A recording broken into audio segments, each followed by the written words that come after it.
Hello and welcome to the city of Karachi. Nice and buzzing early in the morning. It's quite chilly and this is the time of the year when everyone would like to get some sun and enjoy some great cricket, because cricket is in full boom here in the city after the Quaid-e-Azam Trophy, the successful Quaid-e-Azam Trophy. The city of Karachi now hosting the Pakistan Cup at the State Bank Cricket Ground. You can see this beautiful image of the State Bank Cricket Ground where all the games are going to take place and the final will be played on the 31st of this month. And today is the opening day and we're all excited out here because it's going to be a great encounter with some international touch to it as well, and we'll talk about that. So hello and welcome to the Pakistan Cup 2021. My name is Sikandar Bakh and it's quite chilly, but it's nice and bright in the morning. I've got my two guests looking really dapper, Salman Butt and we've got Tariq Saeed with us. सबसे पहले तो आप लोगों को welcome करूंगा. Thank you. एक नया आगाज है. सलमान, पहला सवाल मैं आपसे करता हूं कि कितना डिफिकल्ट होगा या कितना आसान होगा इन टीमों के लिए इमीडिएटली 2 दिन में गियर चेंज करना 4-डे क्रिकेट से white ball? Usually as a cricketer I would tell कि जब आप 4-डे या टेस्ट क्रिकेट के बाद 1-डे या T20 पे आते हैं तो you find it really easy. You enjoy. अगर आपकी अच्छी फॉर्म है तो बहुत आसान लगता है. So I think the adaptation it shouldn't be that difficult. ये है कि कुछ लड़के ऐसे होंगे जो सिर्फ वाइट बॉल के लिए हैं, उनको गैप, उनकी क्रिकेट का गैप आया होगा. अगर वो इसको जल्दी पकड़ लें तो आई थिंक फिर टीम के कॉम्बो में प्रॉब्लम नहीं होगा. अच्छा, हमने देखा था कि साल के थोड़ा सा पहले यानी 2020 के बिल्कुल आखिर में नेशनल T20 हुआ था मुल्तान और रावलपिंडी में. तारिक साहब, उधर सदर्न पंजाब की बड़ी शानदार परफॉर्मेंस रही, खासतौर पे सोहेब मकसूद की. वो वापसी कर रहे हैं, कैसा देखते हैं उनकी इंक्लूजन का एक बार फिर? जी हाँ, सोहेब मकसूद जो हैं वहाँ बहुत ज़्यादा चौके छक्के लगाते हुए नज़र आए थे और यहाँ पर जिस तरह की बाउंड्रीज़ हैं ख़ासतौर पर जो लेग साइड में दोनों तरफ, तो यहाँ पे भी बहुत ज़्यादा वो गेंदें घुमाने वाले हैं. ऐसा लगता है शर्जील खान और सोहेब मकसूद, तो अच्छा कंपटीशन देखने को मिलेगा. इनकी कप्तानी देखने को मिलेगी. दोनों टीमों के कप्तान जो हैं वो हमें मुख्तलिफ नज़र आ रहे हैं. सिंध के लिए सऊद शकील कप्तानी कर रहे हैं, सोहेब मकसूद भी एक नए आहंग के साथ आएंगे, तो बहुत अच्छा मुकाबला होना चाहिए. एरन समर आ गए हैं, सदर्न पंजाब की टीम को ज्वाइन कर रहे हैं, पहले गैर मुल्की इस पाकिस्तान के सीज़न में हिस्सा लेने वाले, तो खासी एक्साइटमेंट है इस टूर्नामेंट की बाबत. जी हाँ, बिल्कुल अच्छा आपने जिक्र किया. मैं इसी बारे में सोच रहा था कि एरन समर्स जो ऑस्ट्रेलियन फास्ट बॉलर हैं उन्होंने फीचर किया अपने आप को PSL में भी और इस बार सदर्न पंजाब के लिए आए हैं. कैसा देखते हैं इस इंक्लूजन को सलमान? एक इंटरनेशनल टच आ रहा है एक डोमेस्टिक टूर्नामेंट में और ऑफ कोर्स टीम को भी एक बूस्ट मिलेगा. ये तो देखेंगे तो पता चलेगा. पहली दफ़ा विंटर में समर आया है, सो लेट्स सी. बिल्कुल सही बात है. तेज गेंद करते हैं एरन समर्स और जिन्होंने उनको PSL में देखा हो 145 प्लस और डेफिनेटली उनकी इंक्लूजन जो है वो काफ़ी काम आएगी. स्टेट बैंक के ग्राउंड में तारिक साहब हमने देखे हैं स्कोर्स 280 290 के बनते हैं और काफ़ी इंपॉर्टेंट है कि अगर आप पहले बैटिंग कर रहे हो तो यहाँ पे रन्स आपको अवेलेबल हो. ग्राउंड इतना बड़ा नहीं है. क्या लगता है आपको कि इस पूरे टूर्नामेंट में 13 मैचेस यहाँ खेले जाएंगे, तेज़ क्रिकेट होने वाली है? या तेज़ क्रिकेट होने वाली है. ये बहुत अच्छी पिच है. अभी हाल ही में जो यहाँ पर फर्स्ट क्लास क्रिकेट हुई थी वहाँ पर बहुत ज़्यादा रन्स बने थे और यहाँ पर डबल सेंचुरी भी स्कोर की थी उस्मान सलाहुद्दीन ने, तो अच्छी पिच लग रही है. यहाँ की पिच को बाउंसी कहा जाता है कराची में, तो हो सकता है कि सुबह के वक्त मॉइस्चर हो, इसलिए टॉस जीतकर टीमें जो हैं वो ज़्यादातर मुखालिफ टीम को खिलाना चाहती हैं. तो चैलेंज होगा इब्तिदा में. बैट्समैन के लिए भी फास्ट बॉलर्स को यहाँ पर मदद मिलती है. स्लिप कैचेस भी उम्मीद है कि पकड़े जाएंगे, तो ओवरऑल हाई स्कोरिंग मैचेस होने चाहिए यहाँ पे. अच्छा, सदर्न पंजाब की तो हमने बात की. सिंध के साथ उनका मैच है और सिंध के पास ही बड़ी फायर पावर है. अभी भी रिसेंटली लंका प्रीमियर लीग से कुछ प्लेयर्स जो है वो वापस आए हैं जिसमें अनवर अली शामिल हैं. आजम खान की बड़ी चर्चा हो रही है. किस तरह देखते हैं सिंध की कॉम्बिनेशन को? शर्जील भी उनके पास हैं, काफ़ी पावर हाउस है. बिल्कुल पावर हाउस है और यहाँ पे कुछ बाउंड्रीज ऐसी हैं जो बैट्समैन फैंसी करता है, बिकॉज यू थिंक कि आप इजीली क्लियर कर लेंगे अगर पूरी मिडल ना भी हुई. Specially the cow corners both are very small. So इसमें जो बॉलिंग कैप्टन है he has to be smart कि वो किस बॉलर को किस एंड से यूज़ करता है. लंबी बाउंड्री की तरफ उसका जो स्पिन है अगर उस तरफ हो रहा है तो उसको छोटी बाउंड्री अगेंस्ट द स्पिन लाए. ये this has to be the captain's aim. और हवा का इधर इतना मैटर नहीं करेगा. यूजुअली कराची में हवा ज़रूर देखते हैं कि बॉलर कहाँ से लग रहा है क्योंकि विंड फैक्टर होता है. बट ये ग्राउंड की बाउंड्रीज कुछ इस तरह की हैं कि वहाँ पर बैट्समैन फैंसी करता है चाहे अगेंस्ट द विंड भी क्यों ना हो. चलिए, ये सारी बातें होती रहेंगी. सबसे इंपॉर्टेंट चीज़ की तरफ चलते हैं, वो है स्टेट बैंक की पिच. महमूद अहमद हमारे साथ रेडी हैं, देखते हैं पिच रिपोर्ट. अस्सलाम वालेकुम, वेरी गुड मॉर्निंग है स्टेट बैंक ग्राउंड कराची. यहाँ पर पहला मैच है पाकिस्तान कप का. अगर हम ग्राउंड की बात करें तो बड़ा खूबसूरत लश ग्रीन आउटफील्ड है, ज़बरदस्त वेदर है क्रिकेट के लिए. और अगर हम बाउंड्रीज़ की बात करें यहाँ पर तो सामने की बाउंड्री थोड़ी सी जो है वो छोटी है जो कि 60 यार्ड के ऊपर है, और साइड अगर हम देखें तो 70 यार्ड की बाउंड्री है। पिच जो है बहुत अच्छा लुक नज़र आ रहा है, अच्छा रोल पिच नज़र आ रहा है वनडे के लिहाज से, और कोई मुझे इस पर पैचेस ग्रीन नज़र नहीं आ रहे। तो अगर हम देखें तो मुझे लगता है यहाँ पर कि पिच जो है काफ़ी ये हार्ड है, लेकिन अगर जो टॉस जीते मेरे ख्याल से उसको यहाँ पर पहले बॉलिंग करनी चाहिए। थोड़ा सा गेंद यहाँ पर इनिशियली स्विंग होगा, लेकिन बहुत अच्छी पिच है और हाई स्कोरिंग मैच की यहाँ पर तवक्का है। चलिए, महमूद आमिर साहब कहते हैं कि जो टॉस जीते पहले बॉलिंग करे। कितना डिसाइडिंग होगा विकेट को देख के, या पहला मैच है कप्तान सोचेगा कि पहले बॉलिंग कर ली जाए, सेफ साइड है? थोड़ा सा जो अर्ली ऑन जो कुछ होता है वो ये पहले 40-45 मिनट्स होगा, उसके बाद फिर it would be a pleasant batting track जो इस हिस्टोरिकली यहाँ पर आए, और शक्ल से भी वैसा ही पिच लग रहा है। सो वो जो अर्ली ऑन एक छोटा सा एडवांटेज है, but that can also be reversed. अगर कोई वो अर्ली टाइम निकल जाए, 2 बैट्समैन सेट हो जाए, लंबा स्कोर कर दें, तो फिर फर्स्ट टाइम भी टीमें यहाँ पर जीतती हैं। ठीक है। अच्छा, earlier I was out for the toss, तो देखते हैं कि दोनों कप्तानों के साथ मिलके क्या डिसीजन आता है और कौन जीतता है टॉस को। So let's have the toss now. Hello and welcome to the all-important toss. This is the start of the Pakistan Cup, and the opening game is between Southern Punjab and Sindh. I've got the two captains here, Southern Punjab being led by Sohaib Maqsood, and we've got Saud Shakil who's leading Sindh. I've got our match referee here, Mr. Ali Naqvi, who's got the coin. Sohaib has the coin. Tails is the call. That is heads. Heads. Shoaib, सबसे पहले तो ये बताइए कि करेंगे क्या? हम लोग बॉलिंग करेंगे। पहले बॉलिंग करेंगे। पहला मैच है, ओपनिंग गेम है यहाँ पे स्टेट बैंक ग्राउंड में। पिच को देख के क्या लगता है कितने पे रिस्ट्रिक्ट करना चाहिए और गेटेबल है? आई थिंक पहला मैच है, अभी पिच का इतना आइडिया नहीं है, इसलिए हम लोगों ने पहले बॉलिंग का डिसीजन लिया। ऑब्वियसली अर्ली मॉर्निंग स्टार्ट है, तो और इस ग्राउंड की थोड़ी हिस्ट्री रही है कि अर्ली मॉर्निंग बॉलिंग को हेल्प करती है, तो कोशिश करेंगे कि 250 तक अगर हम रिस्ट्रिक्ट कर सकें तो बाद में ऑब्वियसली ईज आउट होगा पिच। खासी अच्छी परफॉर्मेंस रही थी आपकी इंडिविजुअली भी और टीम की भी नेशनल T20 में। उसके बाद अब यहाँ पे लिमिटेड ओवर्स का ये दूसरा एक इवेंट है। एरन समर्स आपकी टीम में, मुझे नहीं मालूम 11 में है कि नहीं है, लेकिन कितना फ़र्क पड़ेगा आपकी बॉलिंग को उनके आने से? ऑब्वियसली आई थिंक एक पेस फ्लेवर हमारी टीम में ऐड हुआ है, और हमारे ऑलरेडी हमारे पास अच्छी बॉलिंग लाइनअप है, फास्ट बॉलर्स अच्छे हैं, लेकिन यू ऑलवेज नीड के वाइट बॉल क्रिकेट में आपको रॉ पेस चाहिए, तो वो काफ़ी तेज़ बॉलिंग कर रहे हैं नेट्स में, और we are quite excited to watch how he bowls today. चलिए, good luck to you. Thank you. Saud, पहले बैटिंग आ गई है, खुद क्या करना चाहते थे? मैं भी शायद पहले उस पर पहले बॉलिंग करता, थोड़ा अर्ली मॉर्निंग स्टार्ट है, लेकिन यह है कि जो चीज़ मेरे हाथ में नहीं है तो उस पर मसला है। ओके, कप्तानी आपको मिली है, एक जिम्मेदारी है, कैसा फील कर रहे हैं as a player? More responsibility ज़्यादा अच्छी है? मैं हमेशा कप्तानी इंजॉय करता हूँ और मुझे मज़ा आता है कप्तानी करने में, और ये मेरे लिए ऑनर की बात है मैं सिंध की टीम को लीड कर। कितना डिफिकल्ट है 4 डे के बाद इमीडिएटली गियर चेंज करना और ओडीआई में आना? थोड़ा सा डिफिकल्ट होता है, लेकिन यह है कि क्रिकेट हम अच्छी खेलते हुए आ रहे हैं, तो हम लोग को यह है कि जितनी जल्दी अडेप्ट कर लें तो हमारे एज अ टीम फ़ायदा होगा। है तो ओपनिंग गेम, लेकिन क्या लगता है आपको विकेट देख के कितना स्कोर यहाँ पे होना चाहिए डिफेंडेबल हो? अराउंड 280-300 हम कोशिश करेंगे इस पर रन करें। चलिए, good luck to you. All right, so the news from here is that Southern Punjab have won the toss and they've decided to bowl first. All right, so here we are. We know that Southern Punjab have won the toss and they decided to bowl first, like our guest said very clearly. It's an opening game and you just need to assess a few situations कि किस तरह से कितना यहाँ पे score बन सकता है। चेजिंग थोड़ा आसान होगा, तो सदर्न पंजाब के जो कप्तान है सोहेब मकसूद, उन्होंने कोई भी डाउट नहीं दिखाया और कहा कि वो पहले बॉलिंग करेंगे। यहाँ पे थोड़ी सी सिंध की बात करूँगा सलमान। सऊद शकील कप्तान हैं और उनके साथ सीनियर प्लेयर्स हैं उनकी टीम में। कितना आसान या कितना डिफ़िकल्ट होता है एक यंग स्टर के लिए कंट्रोल करना और प्रोसीडिंग्स को चलाना सीनियर्स के होते हुए? It depends how they work with him. अगर तो वो उसके साथ लग जाते हैं and they start supporting him, तो फिर उसके लिए they can make it really easy for him, और इफ़ नॉट तो फिर अदरवाइज। बहरहाल I think everybody will support him because upcoming है, स्कोर्ड रन्स, कॉन्फिडेंस भी होगा। कायद आज़म ट्रॉफी में भी रन्स किए हैं, ए टीम के काफ़ी टूर्स भी किए हैं, सो confidence must be on his side at the moment and I am sure the team will support him. Tariq साहब, आपने जिक्र किया था कि पहले बॉलिंग ही यहाँ पे करना चाहेंगे, वही फैसला किया है सोहेब मकसूद ने, और सऊद शकील का अंदाज़ा है कि 280-90 तो होने चाहिए यहाँ पे। ऑब्वियसली किसी भी ग्राउंड के अपने एक स्टार्ट्स होते हैं, लेकिन आपको क्या लगता है ओपनिंग मैच में कितना स्कोर हो कि लगेगा कि सिक्योर है?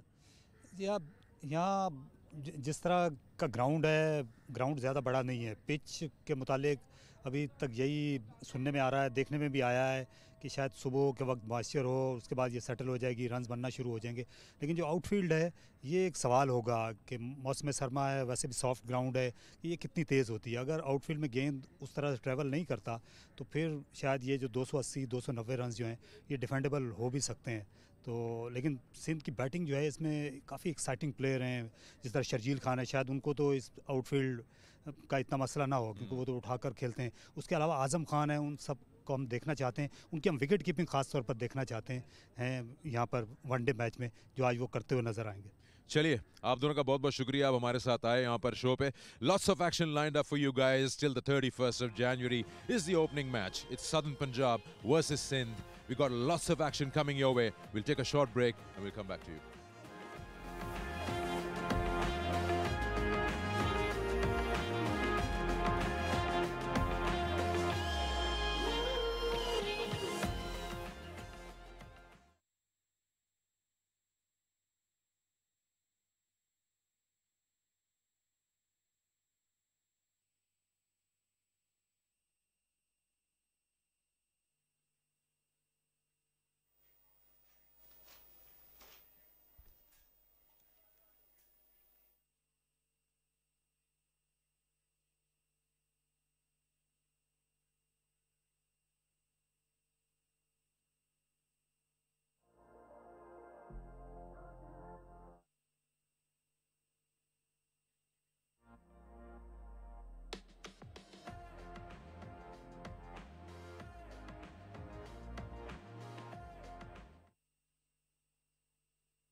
Good morning and welcome from SBP Sports Complex here in Karachi, where Pakistan Cup is about to get underway.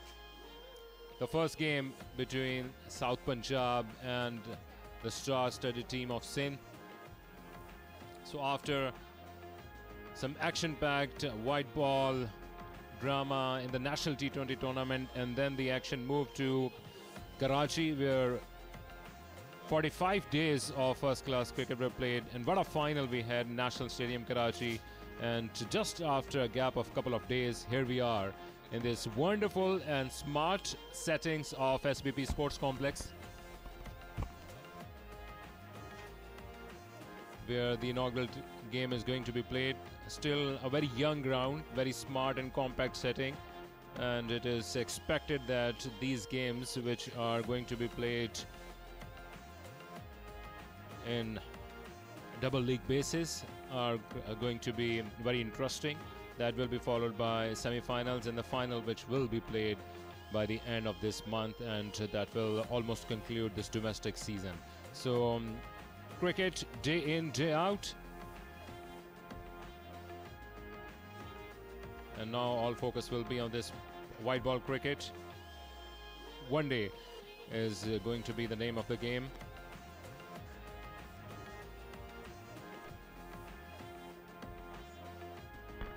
Remember, South Punjab has won the toss and they have elected to bowl first, and this was expected by both the teams. Whoever is going to win it will try to sense the conditions first, because it is still a young ground. Only a handful of list A games have been played over here. The kind of first-class games which were played during the course of this season over here in SPP Sports Complex. We had seen some high-scoring runs being scored by the batsmen who were in form. And this man has definitely been in red-hot form, Shajil Khan, who would like to grab this opportunity with both hands. Has been the top run scorer for the team of Sindh during almost the first half of the tournament. Khurram Manzoor, who has been the leading run scorer for the National T20 Cup for the team of Sindh, is once again in this orangish kind of kit for the team of Sindh.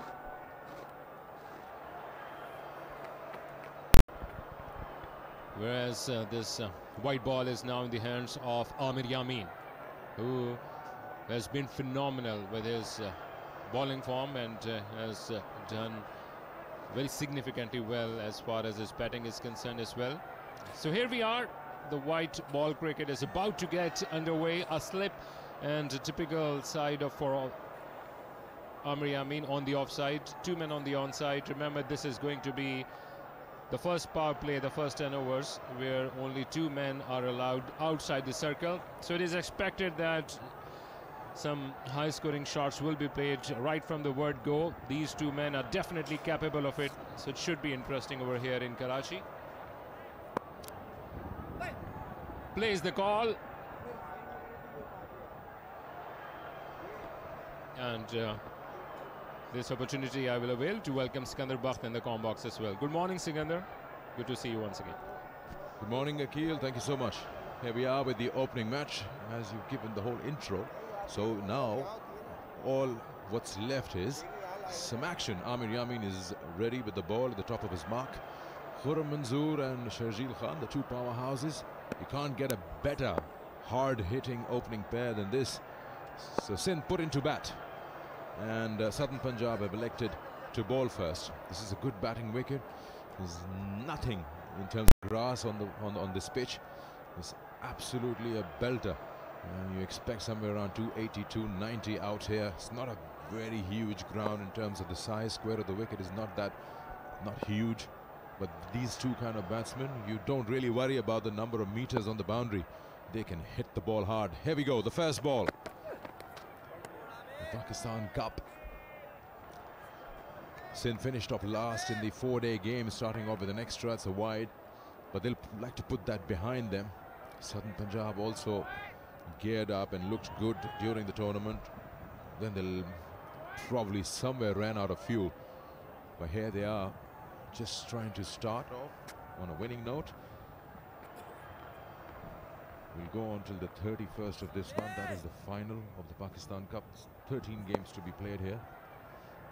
Amir Yamin once again.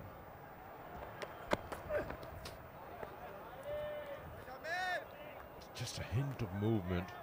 Amir Yamin is a skiddy sort of a bowler. Gets the ball to just come hard and quick onto you. A good all-round cricketer that he is. Very handy batsman. Very good fielder, and with the bowling he's equally good with the new ball, and later on he can get that all ball talking as well. And Aaron Summers is going to be in the side, Akil, so you will see some serious pace as well. Seen him bowling in the nets during the PSL. He can be very quick. Wrapped in the pads. Shout, but not from the umpire. Yes, some action straight away from Amir Yamin, coming over the wicket to Khurram Manzoor.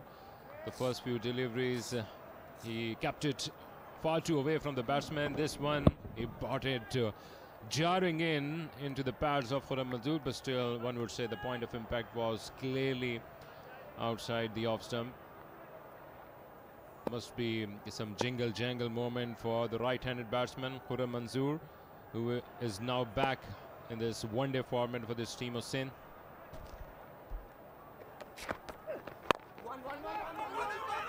Quick run along with Sharjeel. You've got to really pace it up. Sindh off their mark with the first run of the bat.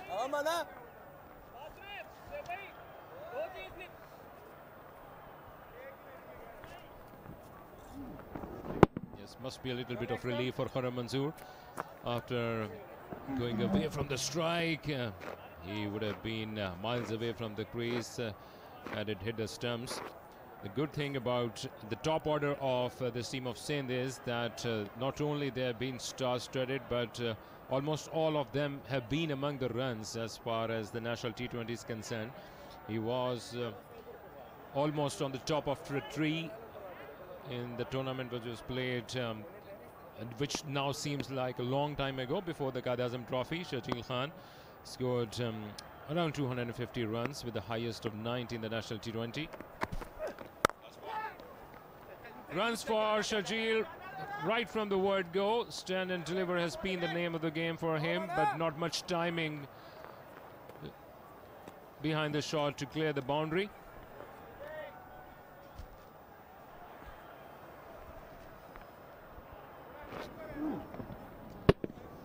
Yeah, I'd love to have the ball in that zone, just a little bit outside the off stump, and if he's allowed to just open up his arms, then he won't spare you. This time around wasn't really having that width outside the off stump, so he didn't have the sort of a full swing of that, or the extension of the arms. Didn't get any timing onto it. Last ball of the over.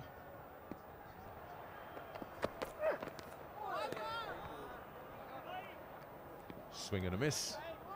And another an extra. So 2 wides in the very opening over of the game.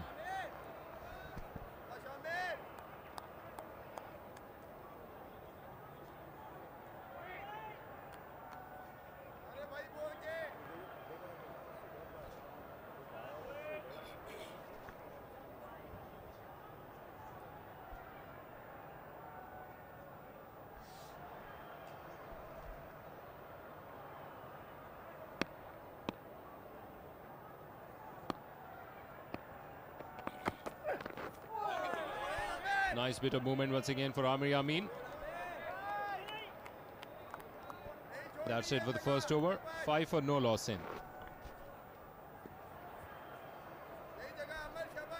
One more delivery to go. So Amir Amin also has been among the wickets as far as the national T20 is concerned. Obviously, Zahid Mahmood was the name who took everything away. Was on the top of the tree with 12 wickets under his belts, but they were the finalists also of the national T20 tournament, so very useful bowling performances by almost everyone. Now this one is played in the air and he will clear everything. Sharjeel, the first 6 of the Pakistan Cup, and that too in style. And now that's the end of the over. 11 for no loss in.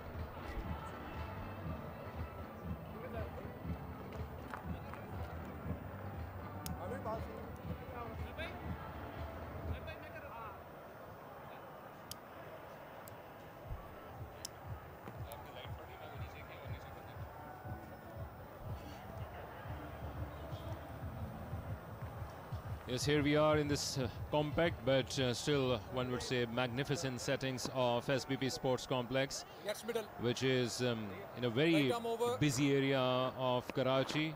That is the Block A of North Nazimabad, which has been a brilliant residential setup, which was set up back in the 60s, and during those times it was considered to be one of the best residential complexes in this region. And we had quite a handful of good cricket grounds, Sikandar, over here in this area. We have got a couple of more grounds in this same neighborhood, and this one feels like a fresh of breath here, over here. And in all this, Mohammad Ilyas, the young right-arm fast bowler, is coming on to ball from the far end of the ground.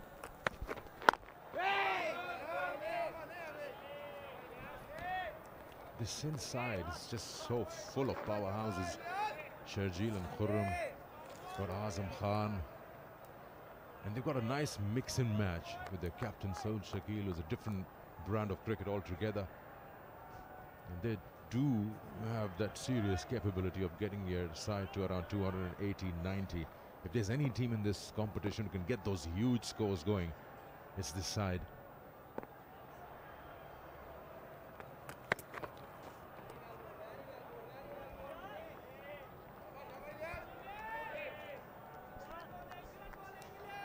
So important to have a positive start, to get a win under your belt right away. And it's very, very important that you start on a winning note.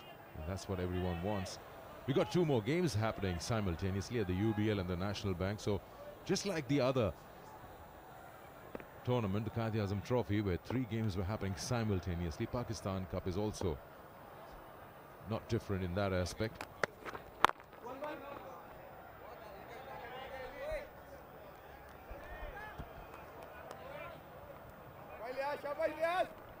Yes, Mohammad Riaz has been one of the pick of the bowlers.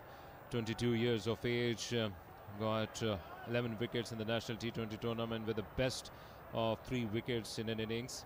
He has been one of those fast bowlers who are considered the next best thing in the Pakistan reply to the world of fast bowling. He has been doing very well. Very long run up, nice rhythmic action for him.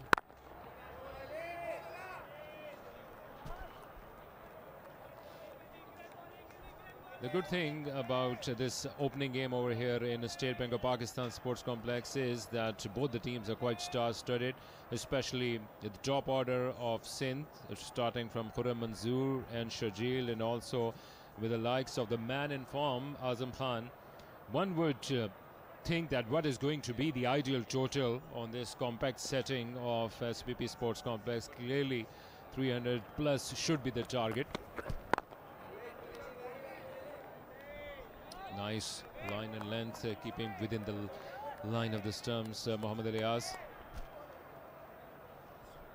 So it is good on the part of Southern Punjab that they decided to bowl first to get a hang of the things which this ground is going to offer. Sometimes it happens that you get under the illusion that the ground is small, the pitch is good, you target a total of around 320, 330 yourself, and you end up crashing yourself somewhere around 170, 180, courtesy a collapse of the top order. So they need to stick to their guns. That's a brilliant delivery and given by the umpire. Ilyas wins this little battle. First wicket of the Pakistan Cup here in SPP Sports Complex. He was targeting the stumps. This time he went for the shot and paid the price for a Manzoor. Yeah, he's very adjacent. Would have crashed into middle off. Khurram Manzoor walks back. Sindh 11 for 1.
So the first wicket down and the captain walks out. He's on the non-strikers as Amir Yamin continues over number 3. Nicely done. In no time that just races to the third man boundary. I mean, effortless shot, just opening the face of the bat, using the pace on it. Yes, he's the man in red hot form. What a smart shot by Shajil, played with soft hands. The bat came downstairs and ensured that it goes all along the carpet. So boundaries are now coming thick and fast for this man Shajil, already into his double figures. A mammoth 6 already for him as well.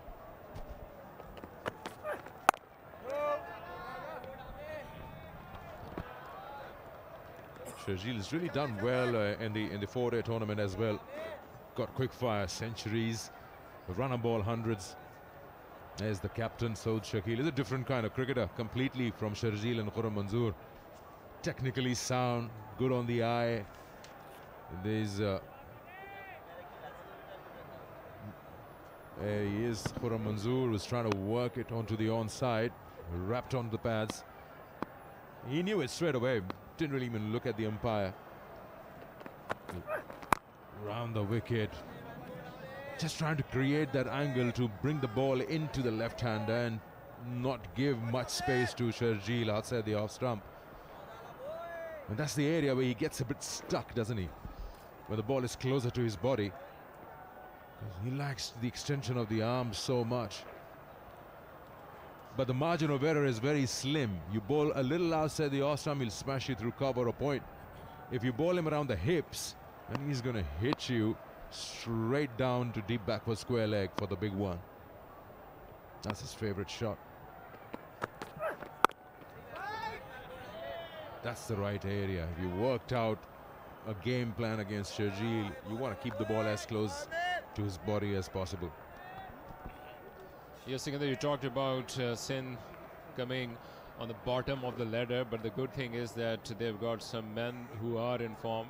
Talking about Sharjeel, who played almost in the every game which was on the offer in the Quaid-e-Azam Trophy, barring one, and he had more than 650 runs.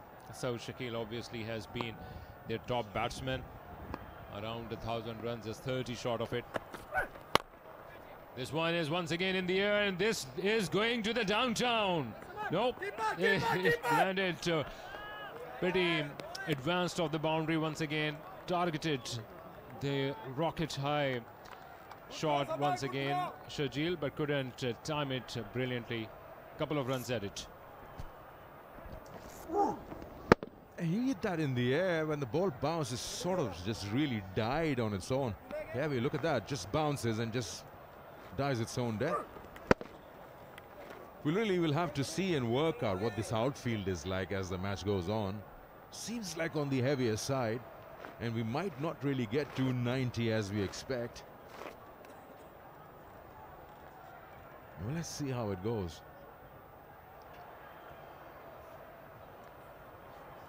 Saud Shakil, the captain of Sindh, gets his first ball to face.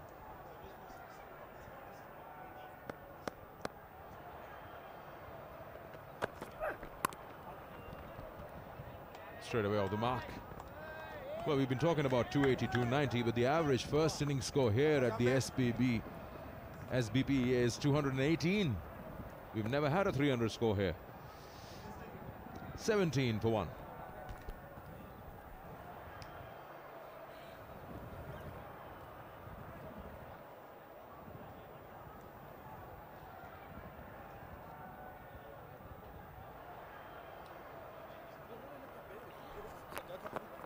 Yes, here we are in the very busy part of the Karachi, the heart of this North Nazimabad, and this is not less than fresh of a breath here for this type of a busy neighborhood. The two teams are really star-studded. The Southern Punjab, who have played the final of the National T20 tournament, welcomed Aaron Summers, the first Australian to play domestic cricket over here in Pakistan. They've got some men in form like Salman Ali Agha and Saif Badr, and some star-studded batsmen like Zishan Ashraf, Mukhtar Ahmed, who has been a hard hitter of the ball. And talking about Sindh, arguably they are stronger as far as the batting is concerned. They've already lost their opener Khurram Manzoor.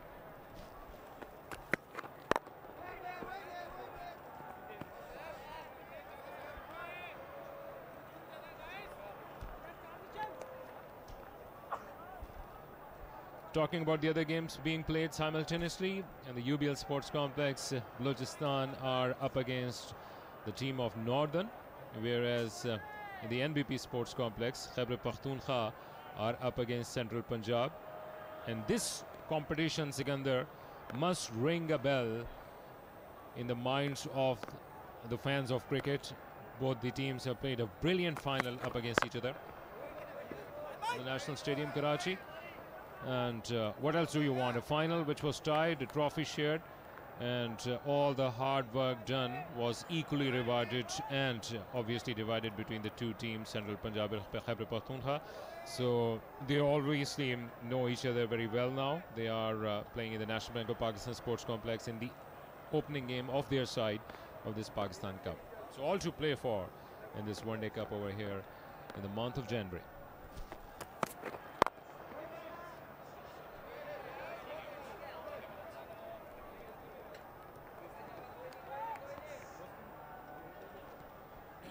Talking about that particular final, we all know that that became the first final of any first-class tournament ever to be tied, and credit must be given to both the sides. They never put their shutters down, especially the Central Punjab side, who were down but not out and won 3 games on the trot, qualified the final.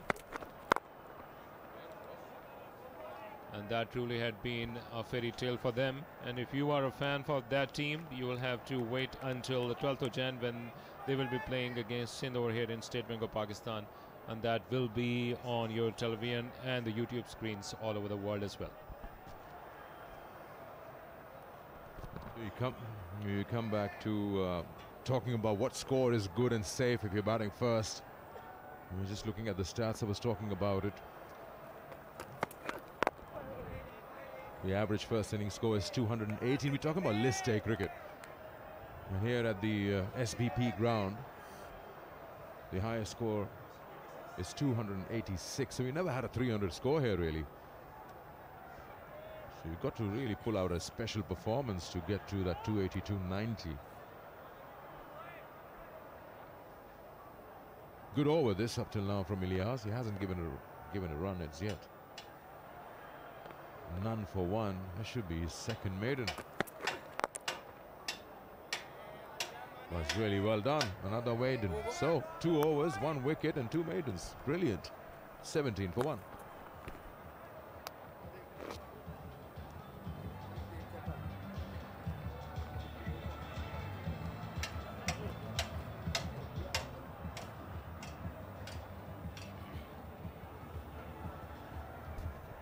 Purim is already back in the hut. They've got the likes of Asad Shafiq, who was leading the side after the departure of Sarfraz to New Zealand. And obviously he scored a century as well, but not too fond memories of the first-class tournament. They've got Azam Khan back. Obviously Saad, who also has been in good form. Anwar Ali, who contributed significantly the National T20 Cup, who has been a very useful all-rounder for this team of Sindh. Also was considered the next best thing in the fraternity of the all-rounders for Pakistan as well. And then some good bowlers as well. Alian has been drafted into the side courtesy some good performances in the young side.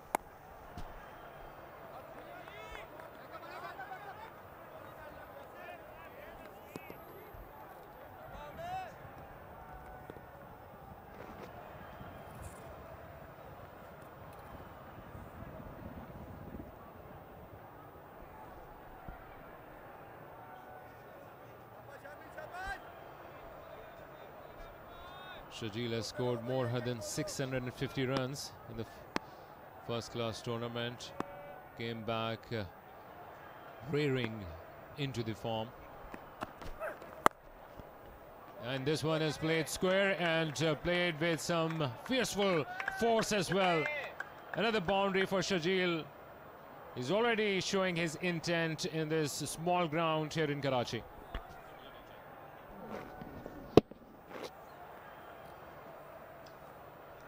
You're asking for trouble if you give him weight outside the off stump. You played cricket against him, you'd know that's the danger zone. His eyes light up when he sees anything with a good bounce. And he can just use the extension of the arms he's been talking about.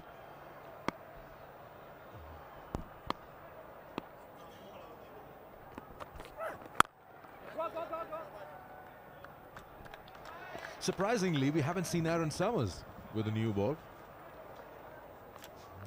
Using Ilyas is looking very good. 2 overs, 2 maidens, 1 wicket. And that Amir Yamin's giddy nature.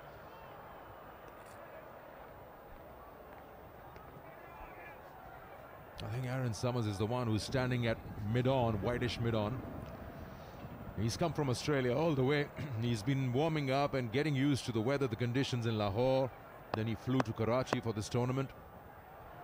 He's not new to this place because he's featured in the PSL for Karachi Kings. Get a thick outside edge that just races a bit. That's really well done down at third man. And Aaron Summers can be quicker. And Akil, I remember we had a bit of a laugh in the nets when the PSL was happening and taking place in Dubai. One of the media guys said that he would like to cover a story on Aaron Summers. And he said that I'd like to face an over from him in the nets. And I was the manager back then. So I told Aaron Summers that this guy really wants to face you. Why don't you go all ends out? And he said, are you sure about that? I said, yeah, well, all ends out. And he bowls serious pace over 146, 48. Didn't spare the media guy. I mean, he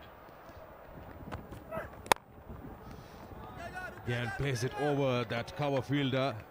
This outfield is not lightning quick, I tell you that. It allows the fielder to make a mistake and catch up on the ball.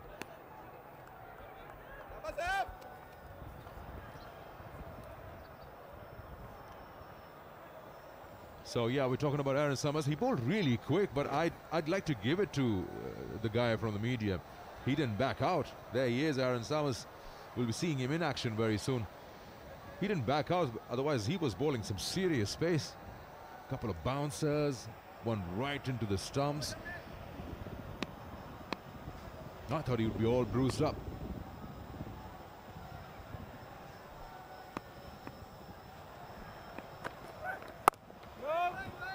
That's the correct zone to bowl to Sharjeel. Just keep it as close as possible to that body. End of the over, 25 for 1 after 5.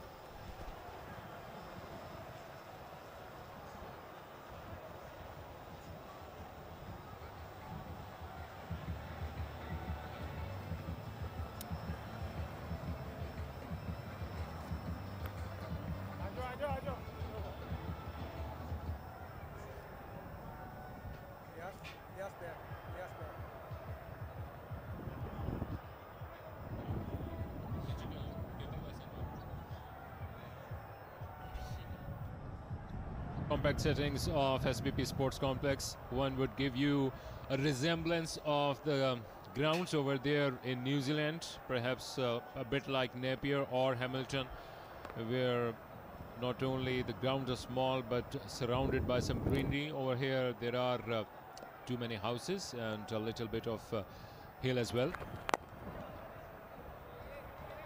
Ilyas had been bowling brilliantly, but this was almost on the thigh pad, given the opportunity to score some runs. So Saud is just trying to get a hang of things, and that's not a bad idea. This is the first game being played over here in SPP Sports Complex in the first class or the level A format, so they can take their time. Obviously the target should be on the north of 280 to 90, or ideally more than 300, but need to build a strong platform to give the later ones an opportunity to go after the bowling.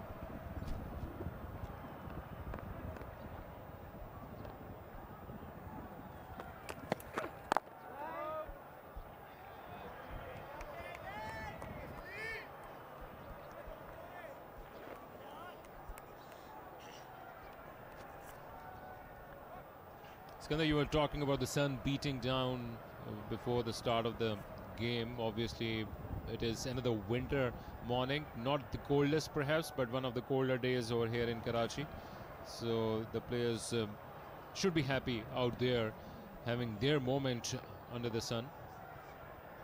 Ideal weather for the game of cricket.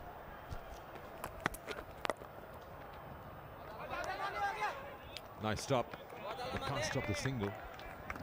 But you wearing a designer jacket, you try it out there in my jersey, it is quite cold. I was like, wow, it's nice windy, and Karachi winters, you get really fooled when you look at the temperature. You will say something around 13, 14, 15. The feel factor would be like 9, and that's because of the wind chill factor here. I'm very surprised that you see that these players are wearing those pullovers kind of a thing. Because if you're sweating, this wind can really get onto your muscles and you can easily get a catch.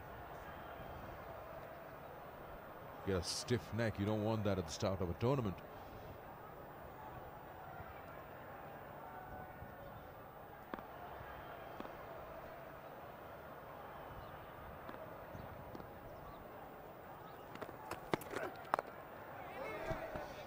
This is the area where you sometimes feel that Shergill is going to chop it onto the stumps, because he still plays with a horizontal bat, even the deliveries that are close to him.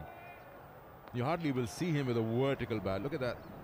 There you go. It's just a 45-degree angle to that bat.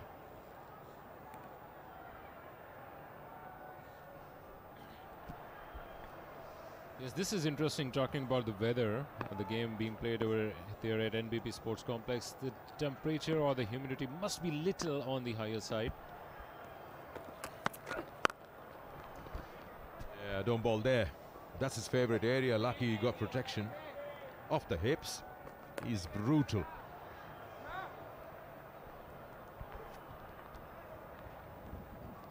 And yes, the more you move towards the north or the northwestern part of the city, not only the winds start to pick up, but also it is the dry factor which makes it even more colder for those who are outside. But still, one would say that it is okay for the game of cricket. Remember, this is the first one being played here in SBP Sports Complex. Runs for Saud. Aaron Summers is in the action. Another good over by Liaz. Only 4 runs of this over. 6 gone. They are 30 for 1 Sindh.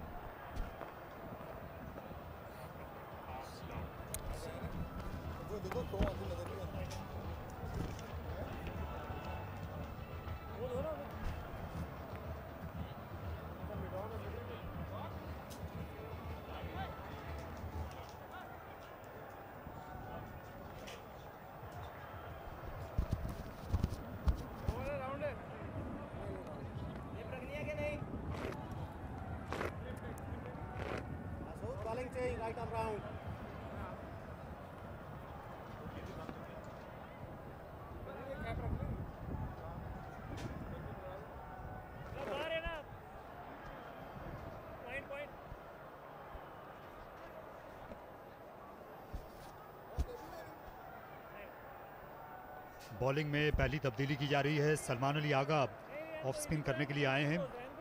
Aamir यामीन खासे महंगे रहे थे इस Saint से, उन्होंने 25 run दिए अपने 3 overs में।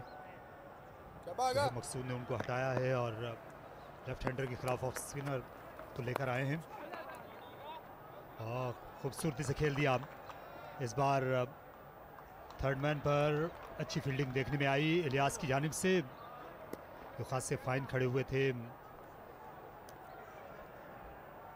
टॉस जीता यहाँ सदर्न पंजाब ने और उन्होंने पहले फील्डिंग करने का इंतखाब किया। मैदान ज़्यादा बड़ा नहीं है और पिच जो है ये शुरू में ये बैटिंग के लिए खासी बेहतर लग रही है। इब्तदाई जो आसार हैं कुछ इसी किस्म के हैं।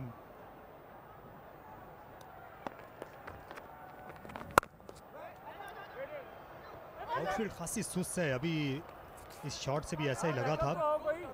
ओवर थ्रो का रन मिल गया, विकेट कीपर बर वक्त इसको कलेक्ट नहीं कर सके। तो मेरे साथ आ रहे हैं हामिद महमूद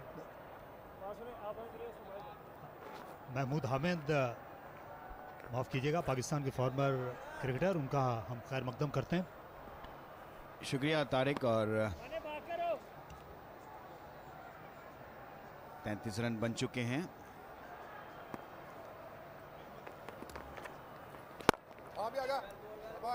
सलमान अली आगा। और जिस तरह आप बात कर रहे थे थोड़ी ग्राउंड की, थोड़ा सा हाई है, थोड़ा सा हैवी जो है वो थोड़ी सी ग्राउंड है। और पिच की भी हम बात करें तो पिच अच्छी नज़र आ रही थी। जैसे मैं पिच रिपोर्ट जब हुई मैंने की थी उस वक्त भी कि इनिशियली लगता था कि गेंद थोड़ा सा बॉलर को गेंद स्विंग और सीम हो सकता है। अंडरनीथ थोड़ा सा था मॉइस्चर, लेकिन आहिस्ता आहिस्ता ये पिच और अच्छा होता चला जाएगा। अब देखें आप बैट के ऊपर आना शुरू हो गया कि धूप इतनी अच्छी है और जिसकी वजह से जल्दी पिच जो है वो और अच्छा जिसे कहना चाहिए हो जाएगा। तो आपको नज़र भी आ रहा है, बैट का साउंड से पता चल जाता है कि पिच कितनी हार्ड है। और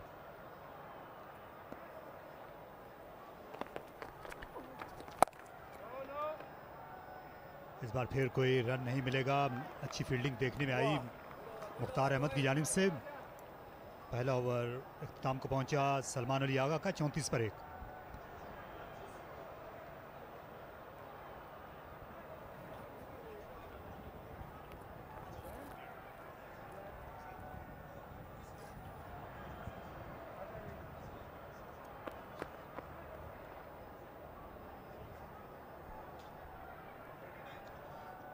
शर्जील खान 22 रन पर बैटिंग कर रहे हैं।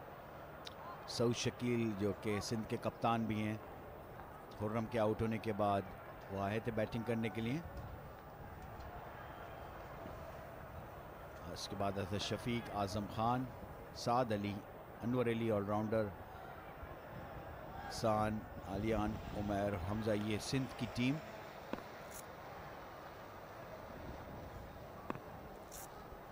मोहम्मद इलियास को अपनी बॉलिंग जारी रखना है फार एंड से। अब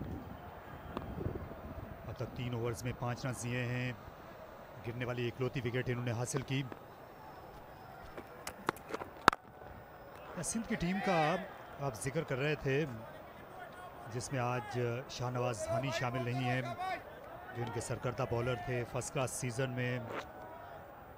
उनके अलावा अबरार अहमद जो मिस्ट्री स्पिनर हैं, वो पूरी तरह फिट नहीं, उनकी उंगली पर चोट लगी हुई है, इसलिए आलियान महमूद को यहाँ पर डेब्यू करने का मौका मिला है, जो कि right arm off spin bowling करते हैं।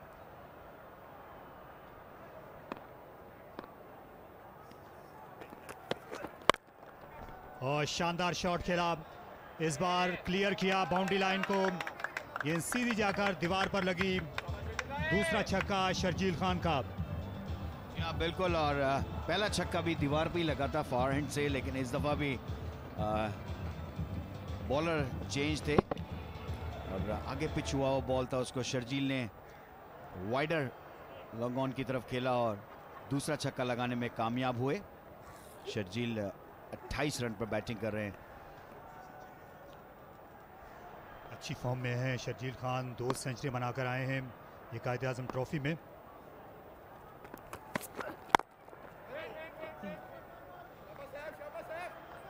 महमूद, क्योंकि आपका ताल्लुक इस इलाके से है, यहीं नॉर्थ नाज़िमाबाद में आपने अपनी इब्तदाई क्रिकेट भी खेली है, इस मैदान से भी आप पूरी तरह वाकिफ़ हैं, तो यहाँ पहली इनिंग्स का जो औसत स्कोर है हैरानकुन तौर पर वो सिर्फ 218 है और आज तक 2 ही सेंचुरियाँ बन सकी हैं इस मैदान पर। लिस्ट ए क्रिकेट में लो स्कोरिंग मैचेस रहे हैं ज़्यादातर, इससे अंदाज़ा होता है रिकॉर्ड से।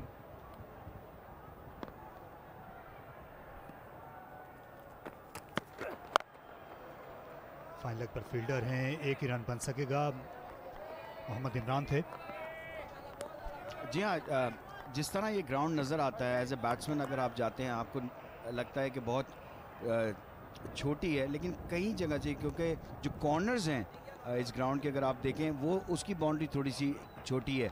अदरवाइज़ अगर आप स्क्वायर पूरा देखें तो वो प्रॉपर बाउंड्री है, तो यहाँ पर बैट्समैन चांस ले जाता है कि बड़ी हिट लगाते हैं वहाँ पर, लेकिन जो एडजस्ट हो जाते हैं, जो सेट मैचेस खेलते चले जाते हैं, तो फिर आहिस्ता आहिस्ता मेरे ख्याल से जब लड़के यहाँ पर खेलना और ज़्यादा शुरू करेंगे तो उनको आइडिया हो जाएगा। तो लेकिन जो अगर आज की जो मुझे पिच नज़र आ रही है बड़ी अच्छी, आप देखें कि बहुत अच्छा बैट के ऊपर आ रहा है, तो ये मुझे लगता है कि हाई स्कोरिंग मैच आज होना चाहिए यहाँ पर।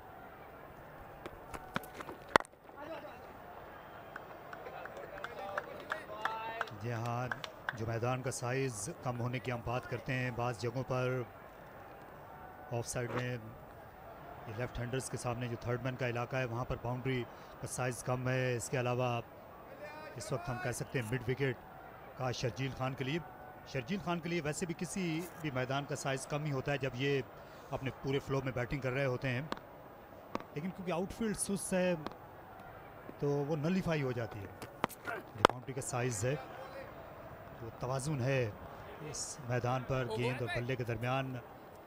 8वां ओवर मुकम्मल हुआ जिसमें 8 रन बने 42 पर 1।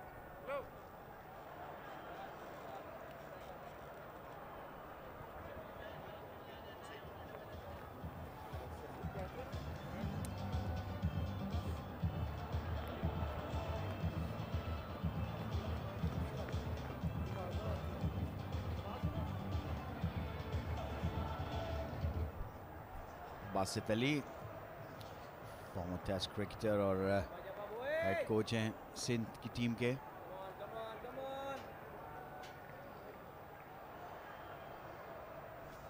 यहाँ बासित अली से बात हो रही थी, इनका भी यही ख्याल था कि यहाँ पहले बॉलिंग करनी चाहिए इस पिच पर।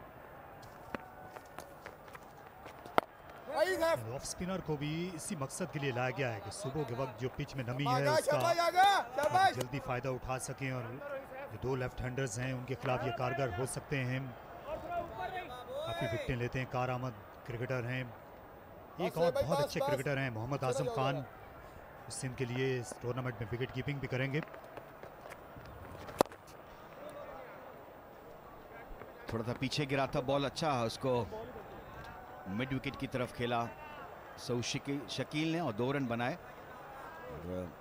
सऊद शकील बहुत कॉम्पिटेंट बैट्समैन है और उनकी टेक्निक बहुत ही अच्छी है। 12 रन पर बैटिंग कर रहे हैं।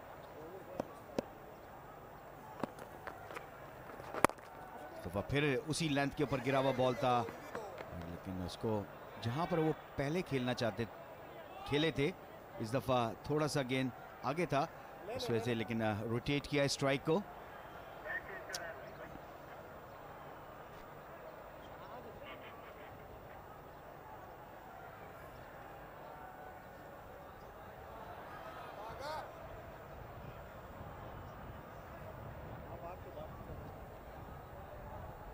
अब्दुल रहमान ये हेड कोच हैं सदर्न पंजाब के। ये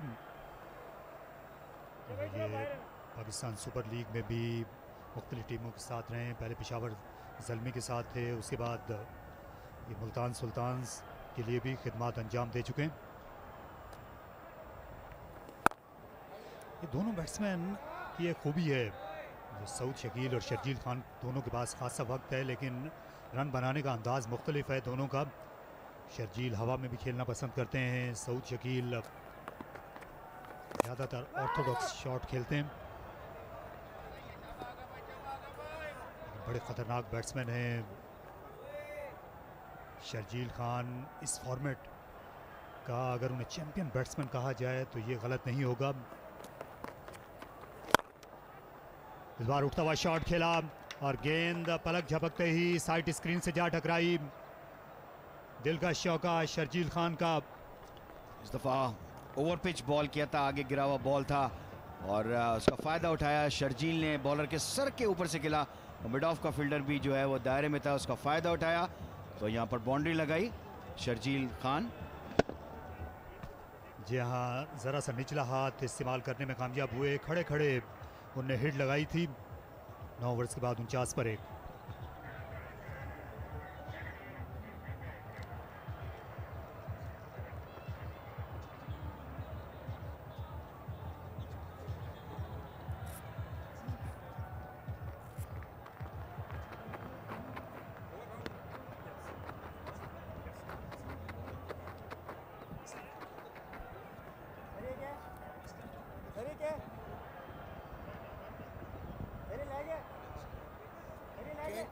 Right arm round, slightly. Get selection.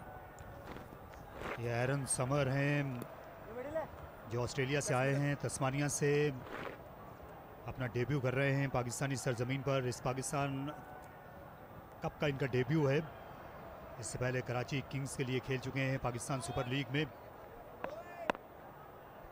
क्योंकि एक समंदर पार क्रिकेटर को इजाज़त है पाकिस्तान में डोमेस्टिक क्रिकेट खेलने की।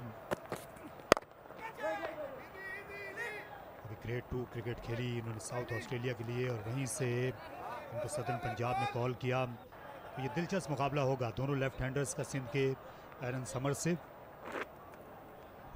अच्छी चीज़ है ये कि पाकिस्तान कप में भी जो है ओवरसीज जिसे कहते हैं क्रिकेटर्स आके पार्टिसिपेट कर रहे हैं, तो अच्छा इकदाम। इनके जो जूतों का रंग है वो खासा मुख्तलिफ लगा है। अभी हमने देखा इन्होंने नीले रंग के शूज़ पहने हुए हैं। आमतौर पर जो वाइट बॉल क्रिकेट होती है उसमें या तो आप सफ़ेद जूते पहन सकते हैं या फिर जिस कलर की आपकी किट है आपको उसी रंग के ही जूते पहनना होते हैं, लेकिन ये इनका अंदाज़ खासा मुख्तलिफ है। नीले रंग के जूते पहने हुए हैं।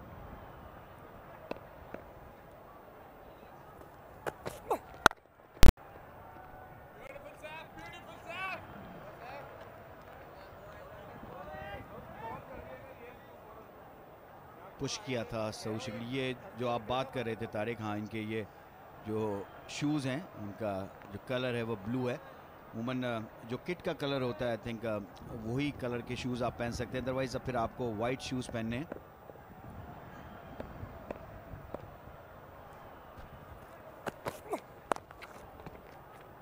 अच्छा पुल शॉट खेला, 50 रन मुकम्मल हुए सिंध की टीम के। अच्छा आगाज़ किया है, एक विकेट गिरने के बाद शर्जील और सऊद ने पूरे एतमाद अंदाज में वो इनिंग्स को आगे बढ़ा रहे हैं। अच्छी बुनियाद दोनों ने उठाई है। 5.27 इस वक्त औसत, और सिंध ज़्यादा मुतमईन टीम होगी इस मरहले पर।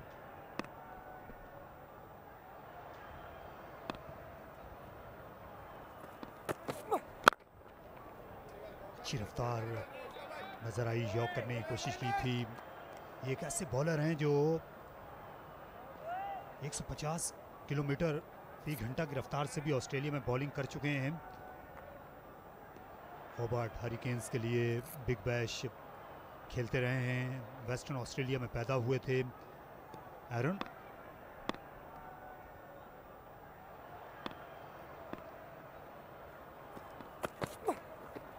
ये क्रैम्प करते रहे, इस बार रफ्तार में भी रद्दोबदल किया। राउंड द विकेट आकर इस पहले ओवर में एरन ने 1 रन कंसीड किया। 10 के बाद 50 पर 1।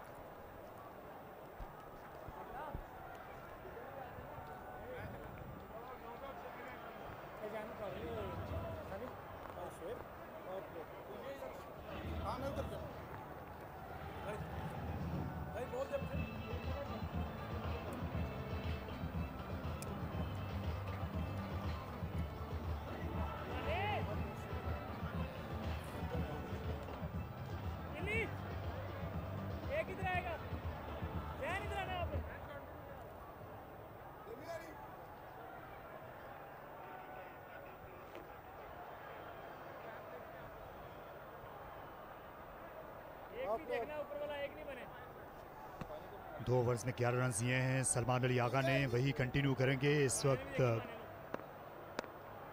Right arm over the wicket. Pitch पर जो घास है बिल्कुल उसकी एक पत्ती भी नजर नहीं आती। नेशनल स्टेडियम में ग्रीन टॉप पिचेस पर फर्स्ट क्लास क्रिकेट हो रही थी, उसके बाद से खासा सहल लग रहा होगा इन दोनों खिलाड़ियों को, शर्जील और सऊद को। तारिक 4 डे की पिच डेफिनेटली डिफरेंट होती है और उसको 4 दिन चलाना होता है, उस हिसाब से वो पिच बनती है। लेकिन 1 डे की अमूमन ऐसी ही पिच होती है, ब्राउन। और 1 डे के अंदर यही होता है, शॉर्ट फॉर्मेट जो भी होता है उसके अंदर लोग जो है बैटिंग अच्छी देखना चाहते हैं, इसलिए क्यूरेटर हमेशा कोशिश करते हैं कि बैटिंग के लिए अच्छी पिच बनाएं।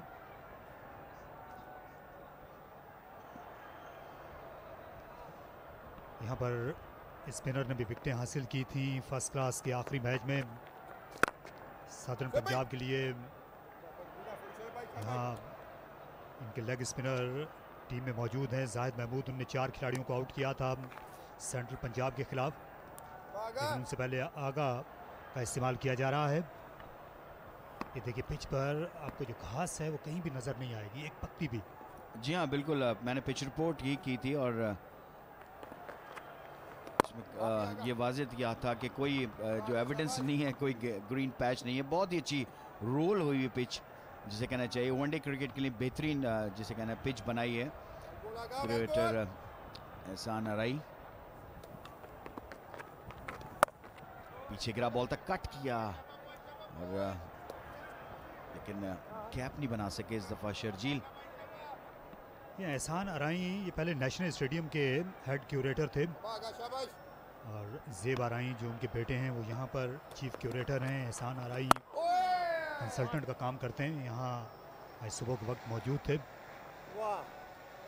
ये अच्छा ओवर था जिसमें सिर्फ 3 रन ऑफ स्पिनर ने दिए 53 पर 1।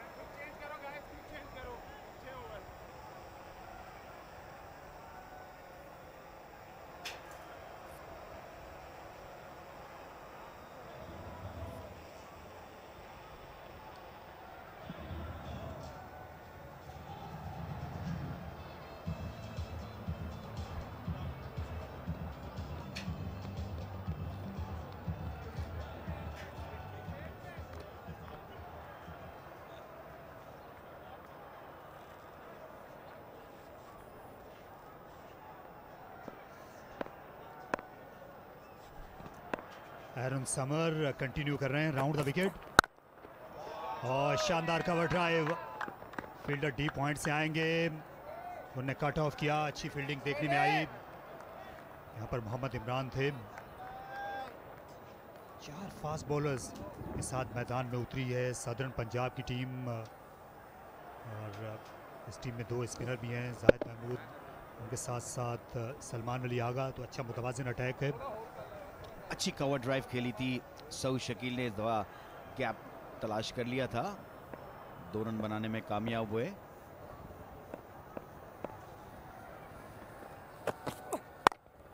फुल टॉस दिया था, इस दफा कैप में खेल दिया है सऊद शकील ने। एंगल किया बैट को और बैकफुट पॉइंट पे यहाँ पर 4 रन हासिल किए। ये पहला चौका सऊद शकील का इस इनिंग का और बड़ा फायदा उठाया। फुल टॉस बॉल था, उसको एंगल किया है और गली पे फील्डर मौजूद थे लेकिन उनके बाएं जानिब से होता हुआ बाउंड्री क्रॉस कर गया।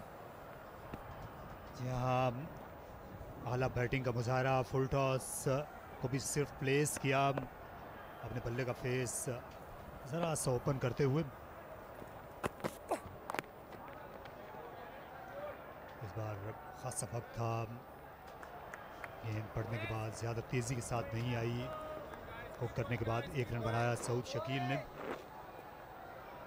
ये एहसान आराई हैं जिनका जिक्र हो रहा था, बहुत अरसे तक टेस्ट मैचेस की पिचेस बनाते रहे नेशनल स्टेडियम में। काफ़ी एक्सपीरियंस है तारिक एहसान को और जिस तरह इन्होंने नेशनल स्टेडियम में काम किया और जिस तरह की पिचेस बनाई और क्रेडिट जाता है उनको।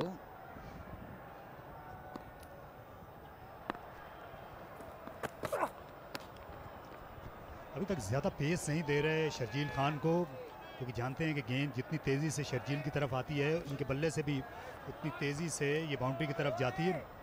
50 रन की पार्टनरशिप मुकम्मल हो गई शर्जील और सऊद के दरमियान। खूबसूरत बैटिंग। 58 गेंदों पे 50 रन की ये पार्टनरशिप हुई है और अच्छी पार्टनरशिप है क्योंकि अर्ली विकेट गिर गया था खुर्रम मंजूर, और जिनका अगर हम लिस्ट ऑफ ए का रिकॉर्ड देखें, बड़ा ज़बरदस्त रिकॉर्ड है खुर्रम मंजूर का, लेकिन आज परफॉर्म नहीं कर सके। इस दफ़ा इसको स्क्वायर की तरफ खेला है सऊद शकील ने। तो खासे वसाइल हैं सदर्न पंजाब के पास फास्ट बॉलिंग के। आमिर यामीन ने आगाज़ किया था बॉलिंग का मोहम्मद इलियास के साथ। एरन समर के बाद मोहम्मद इमरान आएंगे बॉलिंग करने के लिए, जो दाएं हाथ से फास्ट मीडियम गेंदें करते हैं। ज़ियाउल हक थे, वो स्क्वाड का हिस्सा नहीं बन सके। इससे अंदाज़ा लगाया जा सकता है कि कितना कंपटीशन है इस टीम में फास्ट बॉलिंग का। इस बार स्लोअर 1 था और अंपायर ने वाइड करार दिया। जी हाँ, स्लो 1 किया था और जोर भी लगाया था, पीछे किया लेकिन काफ़ी बार ऑफ स्टंप के अंपायर ने वाइट बॉल का इशारा। तो एरन मिक्स बॉलिंग कर रहे हैं, अगर आप देखें स्लोअर 1 भी हर ओवर में उनकी 1-2 आपको स्लोअर 1 नज़र आएंगे। यहाँ पर 3 एक्स्ट्रास के और तीनों वाइट बॉल के रन्स हुए हैं।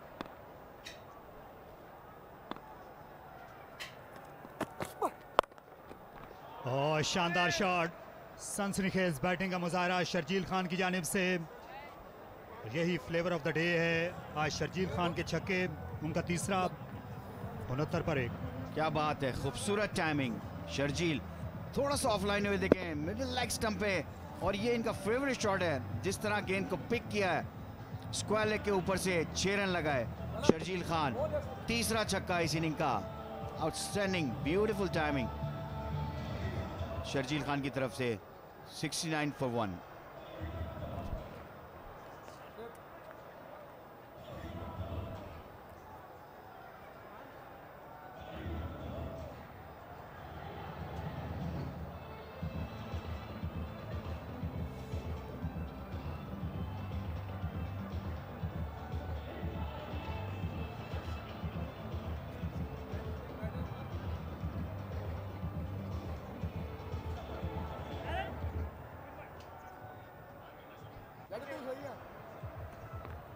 ग्यारह मजमूई स्कोर था जब खुर्रम मंजूर आउट हुए थे 1 रन बनाकर। उसके बाद से अपनी धाक अपनी बिठाई है कप्तान सऊद शकील ने और शर्जील खान ने। बहुत अच्छी फॉर्म में रहे हैं सऊद शकील हालिया कायदे आज़म ट्रॉफी में, और उसके बाद कप्तानी का सेहरा भी इनके सर सजा है। सिंध की क़यादत कर रहे हैं पहली मरतबा। पाकिस्तान इमर्जिंग टीम की एशिया कप में कप्तानी कर चुके हैं, तो सही जगह पर आई लेकिन पहुंच गए थे बैट्समैन। लेकिन एम्पायर ने रेफर कर दिया है थर्ड एम्पायर को, और थोड़ा सा स्लो ज़रूर हुए और हेजिटेशन हुई है यहाँ पर दोनों बैट्समैनों के दरमियान। सो अब देखना होगा। और हल्का से खेला था, सऊद शकील ने कॉल की थी, और ये देखना होगा। मेरे ख्याल से I think well in Tariq. Direct throw लगती तो फिर हो सकता है कि यहाँ मुश्किल होती, लेकिन पहुंच गए थे, अपने बल्ले को भी ट्रैक कर लिया था बर वक्त शर्जील खान ने। तो यहाँ इस सब्ज बत्ती रोशन होना चाहिए। जी हाँ, बिल्कुल सही फैसला अंपायर का।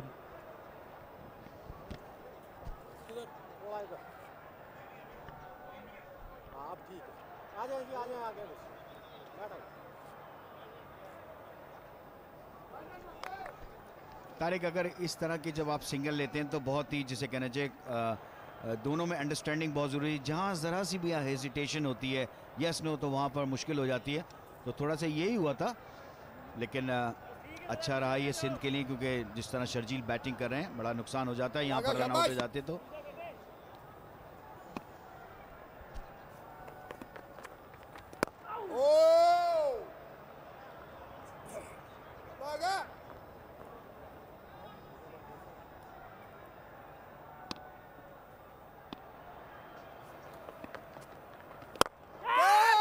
ऊंचा शॉट, फील्डर हैं लेकिन बाउंड्री बचाने को तरजीह दी। पहले कैच के लिए आगे बढ़े थे आमिर यामीन, लेकिन जल्दी अंदाज़ा हो गया कि यहाँ लेने के देने पड़ जाएंगे। जी हाँ, बिल्कुल। थोड़ा सा फ्लैट गया था, बड़ी हिट लगाने गए थे शर्जील, लेकिन आगे आमिर यामीन थे। पुश किया सऊद शकील ने। सुपर फील्डर मौजूद हैं, सिर्फ एक ही रन बन सकेगा।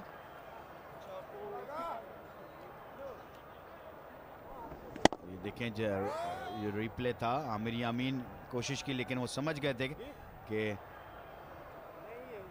क्योंकि एयर में काफ़ी नहीं गया, फ्लैट चला गया, जिसकी वजह से थोड़ा सा एयर हो जाता तो शायद आमिर यामीन के पास चला जाता। इस बार रन आउट करना चाहते थे शर्जील खान को बॉलिंग एंड पर, लेकिन थ्रो काफ़ी दूर गई सलमान अली आगा की।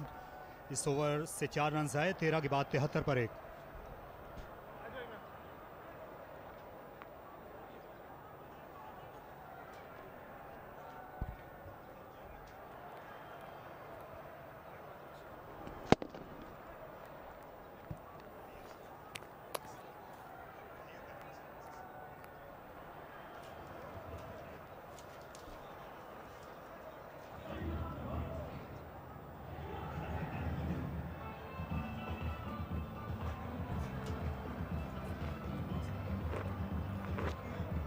Change. Right arm over.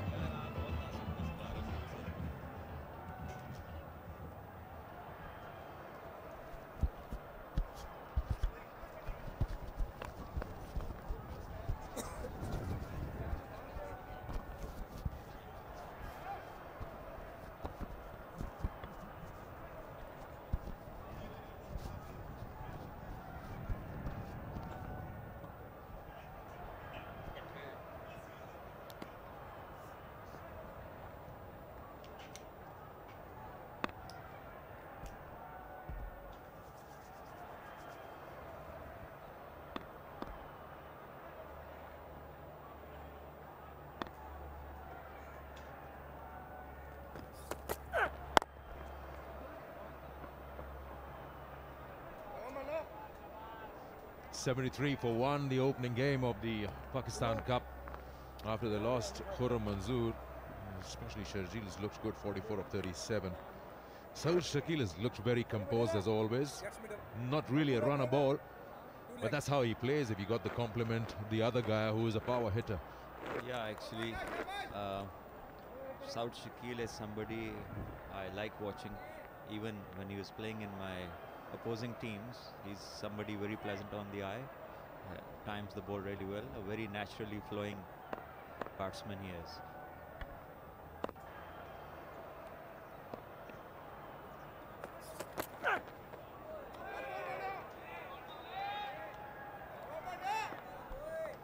This one goes past the bat as he tries to cut it off the front foot.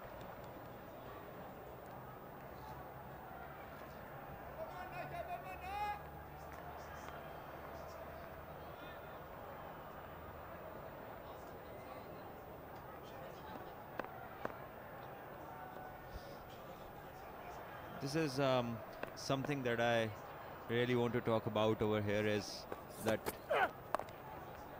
teams, domestic teams over here, whenever they win the toss in this particular ground, they try and bowl first. And it is the very initial period of like 30 to 40 minutes when there is slight bit of moisture in the pitch. And if the batsman can get through it, which is not that difficult, then if they can put up a good score, it's a pressure on the side who's going to chase, and the wicket keeps on slowing down. So at times I think you should be brave enough to bat first.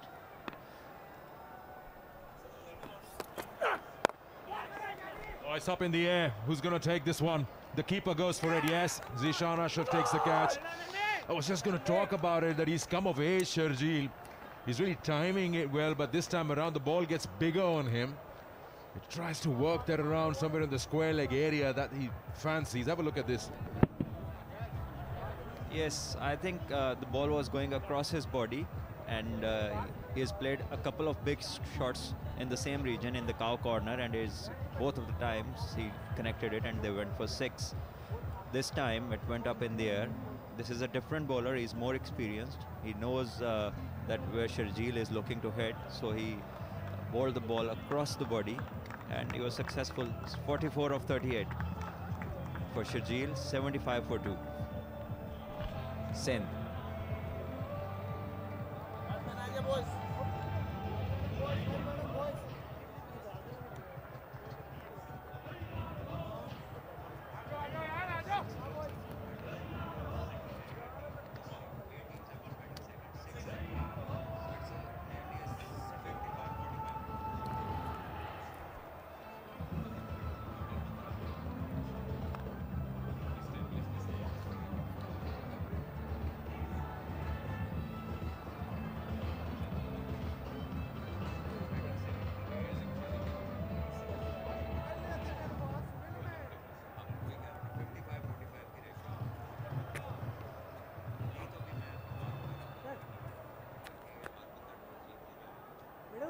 Slightly.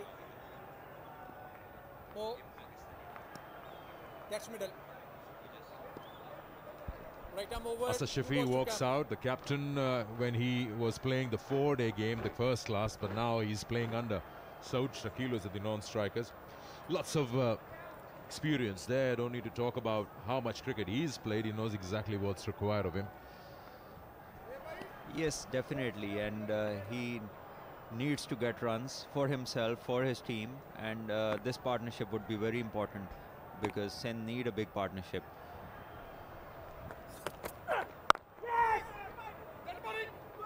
And this is something that we are going to see a lot more, some quick singles. We are going to see some good running between the wicket. That is what is expected from both of them.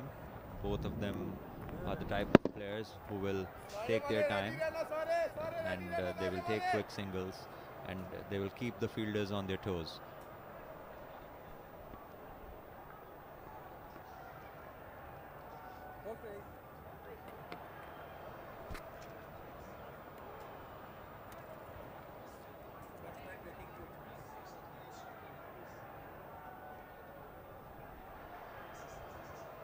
Last ball of the 14th.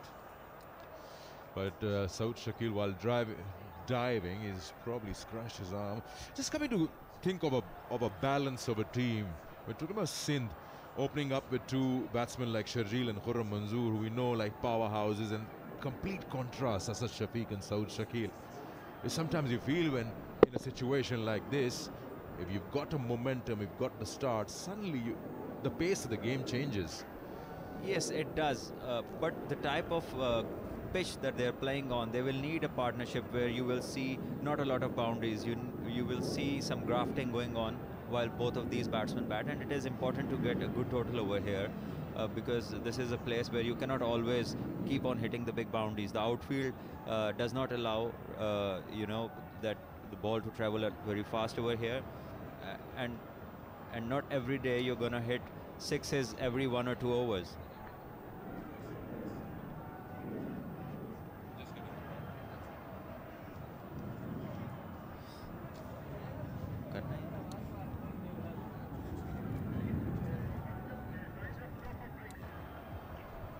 So at the moment, 2 other games of Pakistan Cup are going on. One at the UBL Sports Complex, where Balochistan have won the toss and are bowling. Northerns are 58 for 1 at the end of 10 overs. And in the other game at National Bank Sports Complex, KP versus Central Punjab, KP has won the toss and elected to bowl. So all 3 teams today who have won the toss have been bowling, have decided to bowl. And Central Punjab are 44 for 1 in 10 overs. This is what's happened up till now. Sindh 76 for 2, Sharjeel 44 of 38. I think the biggest partnership up till now has been between Sharjeel and Saud Shakil. They lost Khurram Manzoor early. There we go, 64 of 71. And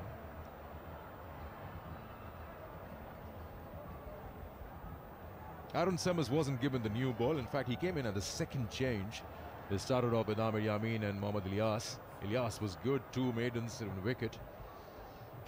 Now Salman's spin. Aaron Summers has been 2 overs, none for 17. Imran getting a wicket in the very first over. Interesting to see Aaron Summers, the way he bowled. He was either trying to bowl fast and full, either he was bowling short.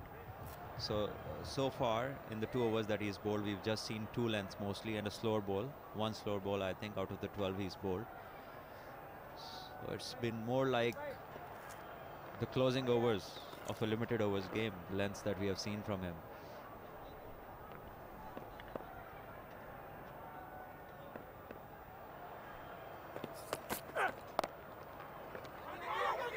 Oh, that call is good. But once again, he's put Saud Shakil in the firing line. Twice it has happened that he really had to cover the ground to get back into the crease. It's a good call. I mean, it belonged to Asad Shafiq. Saud Shakil didn't have to look back at the ball. Yeah, it is. And as I said before, that we are going to see some quick singles being taken. And as this partnership, if it progresses for a longer period, you'll see a lot of running. And some of the runs would be like this too, because Asad Shafiq, he just runs, he tries to take a single every ball, and he tries to rotate the strike very regularly. So the fielders in the circles, they have to be on their toes. 77 for 2.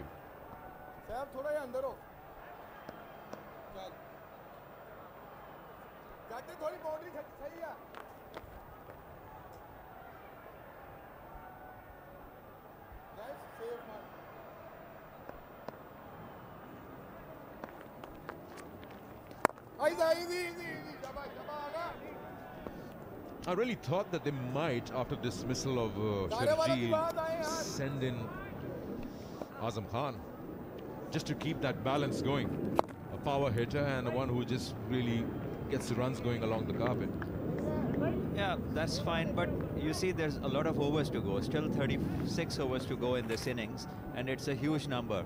And most of the cricket that Azam Khan has played so far has been T20 cricket. So this is too many overs for his style of batting. To, you know, if you haven't lost wickets and if you have batsmen like Asad Shafiq and Saud Shakil, you will want them to play, you know, longer periods where you can, you know, not give the wickets away and keep on scoring runs. Because remember, this is not a very high scoring ground. It's not many times very high scores have been achieved over here. So you need partnerships which will allow them to play the natural game.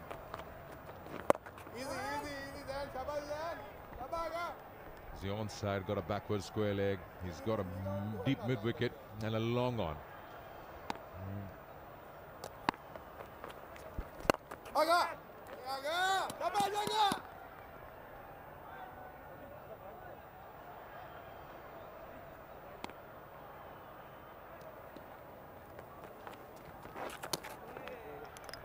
He's got to bowl that again.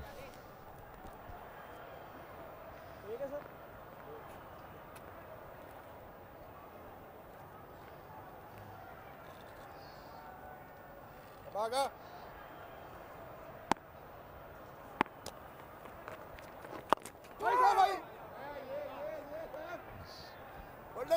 kind of field that has been set shows that the pitch is slow and the fielders on the leg side are very square, leaving the major part of the fine leg wide open. Yes. It's a good over from Ava. 79 for 2 after 15, and it's going to be drinks.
Welcome back at the SBP ground where the Pakistan Cup is underway. The first game, Sindh versus Southern Punjab, and this is what Sindh have done after being put into bat. 79 for 2 after 15. And action begins once again.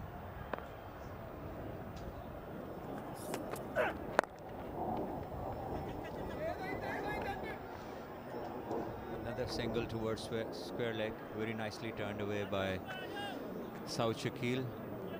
He's so pleasant when he's taking those singles. He makes it look so easy. Very pleasing on the eye, Saud Shakil. He's a very talented batsman.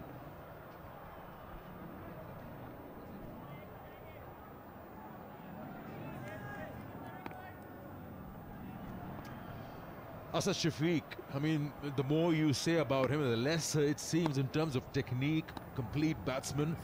And we've talked about him during the 4-day game as well. For the first time ever, after 10 years, he's not been a part of the test side. I mean, for such a long time, he's been part of that. After watching Pakistan's batting display in New Zealand, he must be sitting back and thinking he could have played a role. You talk about his 4-day games, he got a couple of, he got only 100, I think. That was a partnership alongside Umair bin Yusuf in the limited overs. He's, of course, in this list A games, he's promoted himself, otherwise he still comes down at 5 and 6.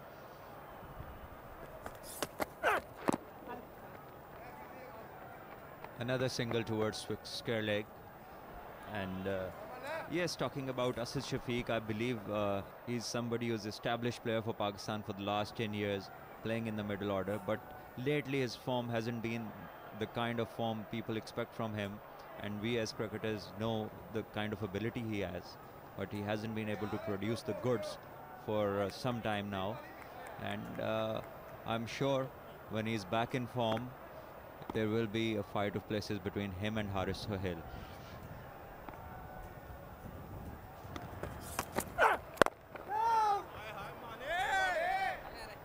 At the moment, both of them are struggling to get runs. That's what I was thinking. You have two very similar players who are craftsmen. You need a bad boy somewhere in between who just doesn't really care about how the wicket is playing. He relies more on hand-eye coordination. Someone like Shergill will use the pace on the ball and just smash it out. It's not a very big ground, mind you. Well, I get your point when you say that you don't really would send Azam Khan, keeping in mind there's a longer version, 50 over. So you get that other power play going on in the last 10, you can utilize him. Coming back for the second, the throw has to be good. It is, but good ground covered by Asad Shafiq. Yeah. I think as a captain, you also have to think about that who else. If Azam Khan, we sent him here and he doesn't, get going according to the expectations, then who next would be there to play the kind of cricket that he can play at the end of the innings? So you don't have many choices. Only Anwar Ali after him is somebody who can, go big. Hassan Khan is not bad either. I mean, I don't know how much have you seen him, but he's good. He's someone like a left-handed Amir Yamin in terms of batting I'm talking about. Yeah, but he has to score regularly to, let people know that he's around with this ability. At the moment, we haven't seen much of him as a batsman. End of the over, 84 for 2 after 16.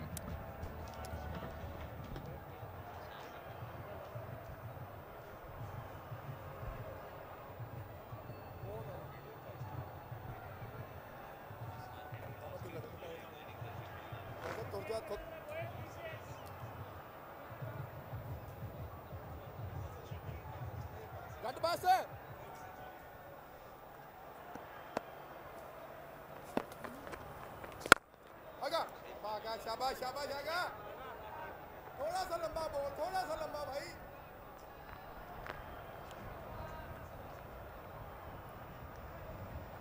Right ही है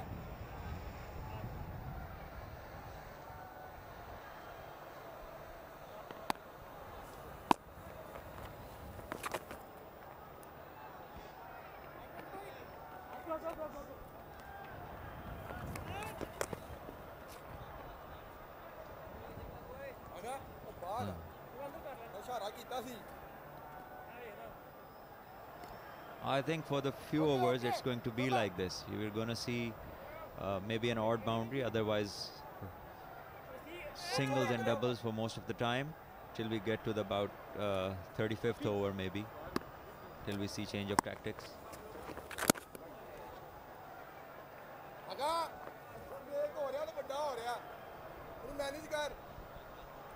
Another wide ball from Agha Salman. He's been trying to bowl this leg stump line.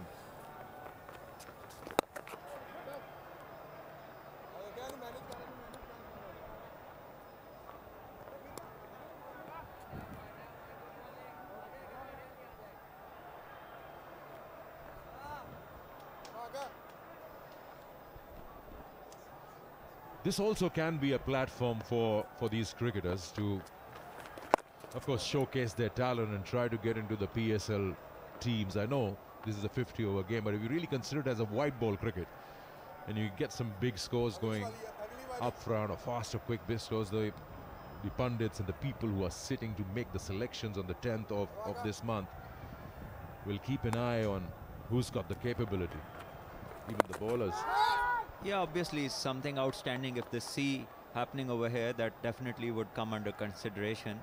But mainly I think T20, the National T20 Cup would be the performances in that would determine who gets the nod from the franchises this time. I'm actually that's the end of the over now. 91 for 2 after 17.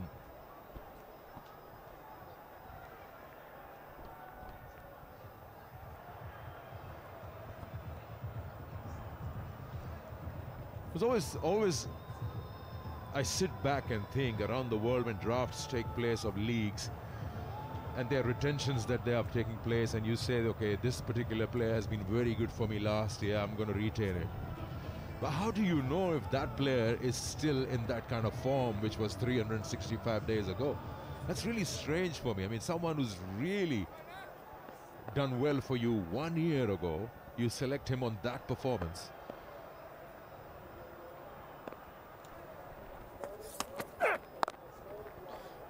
Another single down to third man. South Shakil is constructing his innings and he's going well considering the conditions and the state of the game at the moment. Talking about the selections in the franchise cricket, at times the teams do go with that gut feeling of you know, when they believe that somebody can get them to win a game or a two, so they do not consider how much cricket he's been playing recently. At times it's like a gut feeling where you just believe that certain players can win you games, then you don't care what they've been doing in between.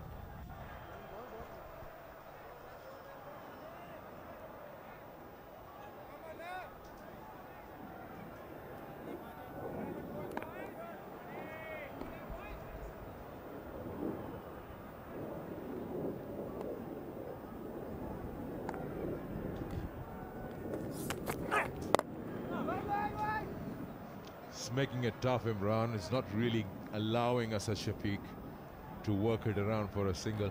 This has been an issue even with the Pakistan team. You really would like to see at the end of 50 overs the dot ball percentage. How many overs have they consumed without scoring? And they've been really working hard on strike rotations and everything in the 50-over version I'm talking about. And this could be the initial platform where you can actually groom yourself as a youngster. How to keep that scoreboard ticking.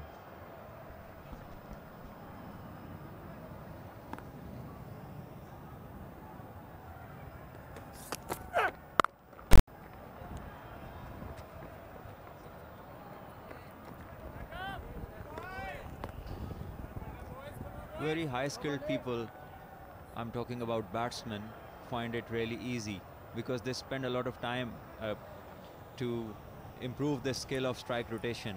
And a lot of 50-over cricket, guys used to play a lot of 50-over cricket when they were playing club cricket before, a few years back. Lately, every place you go, every club cricket tournaments and the others have been 20 overs, where strike rotation is not much of a problem because all the fielders are coming from the circle edges. And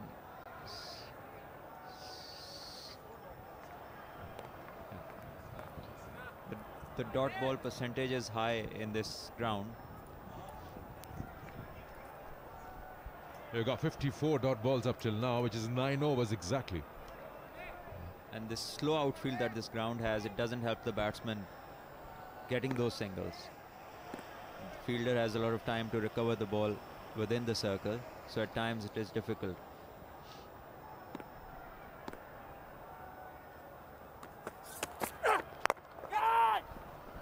"37 balls since the last boundary, and it won't get one either now. So end of the over, and after 18 it's 94 for 2.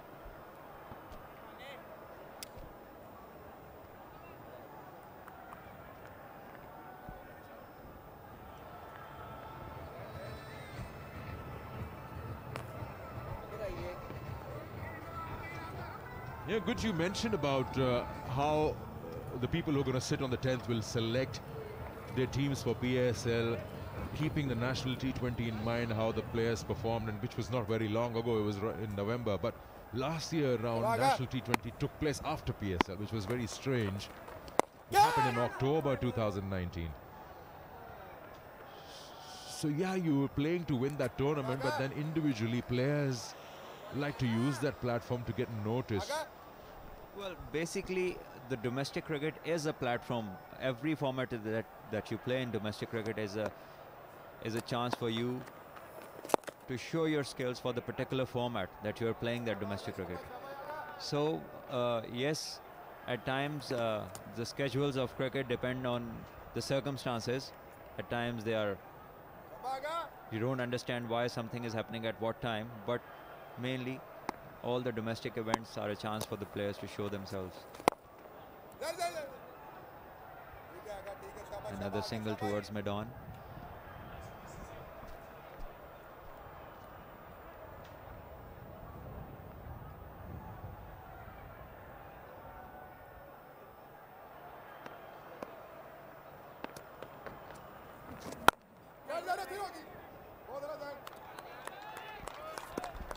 This is my point that I was making a bit earlier, that the slowness of the outfield, it allows the fielder to recover the ball quickly, and the angles are different in this ground. So at times the strike rotation is not that easy as it is in the other grounds.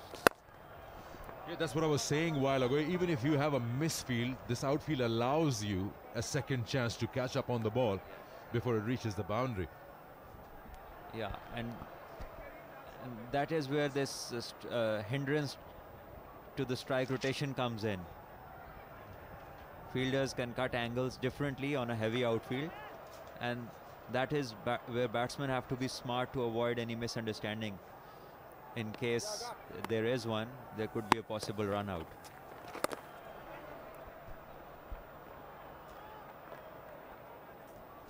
End of the over. 19 gone, 99 for 2.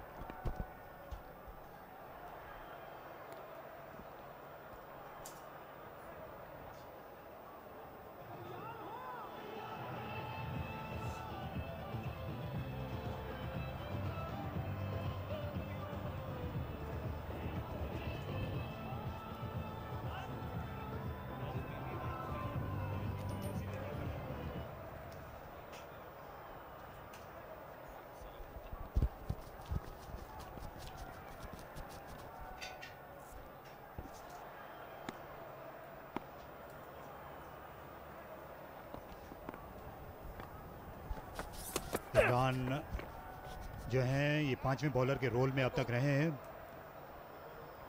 एक और wide गेंद, अभी तक leg spinner Zahid Mahmood को नहीं आजमाया गया। सिंध की टीम ने 100 रन अपने मुकम्मल किए। 19 ओवर्स की बैटिंग के बाद 2 विकेटें उनकी गिरी हैं।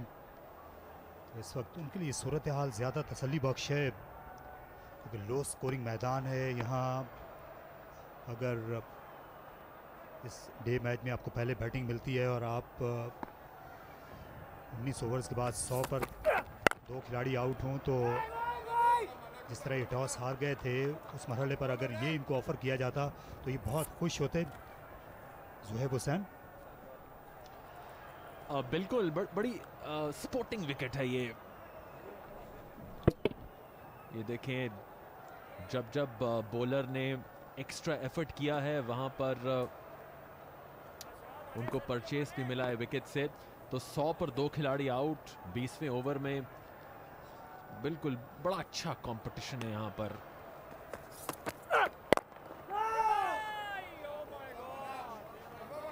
यहाँ पर जो फील्डर्स हैं वो 30 गज के दायरे के अंदर काफ़ी हद तक आगे पोस्ट किए गए हैं। मिड विकेट की फील्डर बैकवर्ड पॉइंट पोजीशन पर इस वक्त जैन अब्बास हैं, क्योंकि जानते हैं कि आउटफील्ड सुस्त है। जिस मैदान पर आउटफील्ड सुस्त हो वहाँ पर कप्तान अफोर्ड कर सकते हैं कि जो रिंग के फील्डर्स हैं आप उनको 18-19 गज के फासले पर, 15 गज के फासले पर भी खड़ा कर सकते हैं, क्योंकि बाउंड्री लगने का खदशा नहीं होता अगर ये फील्डर बीट भी हो जाए। और इस बार स्क्वायर लेग के फील्डर जो हैं वो नहीं रोक सकते।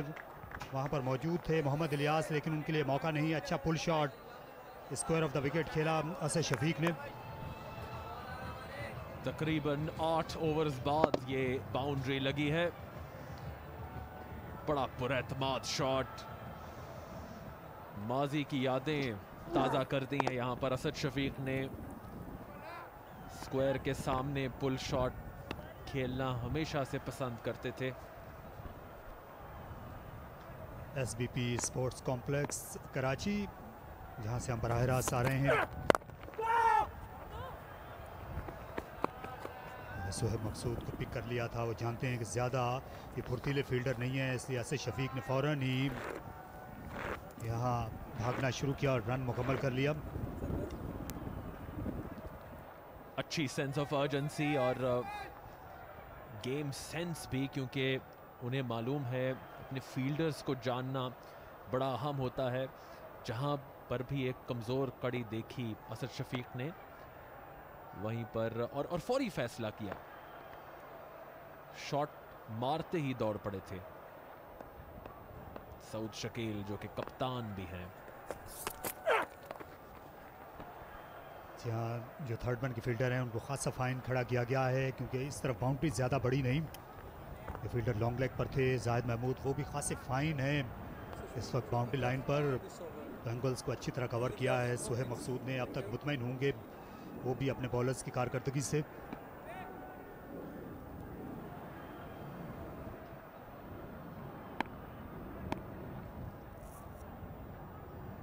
बड़ा खूबसूरत ग्राउंड है ये।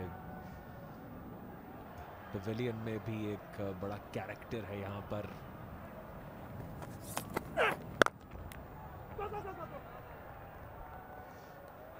और इस बार मिस फील्डिंग के नतीजे में 1 रन हासिल किया। स्ट्राइक असद शफीक रिटेन करेंगे। 20 ओवर्स के बाद 107 पर 2। Ball please.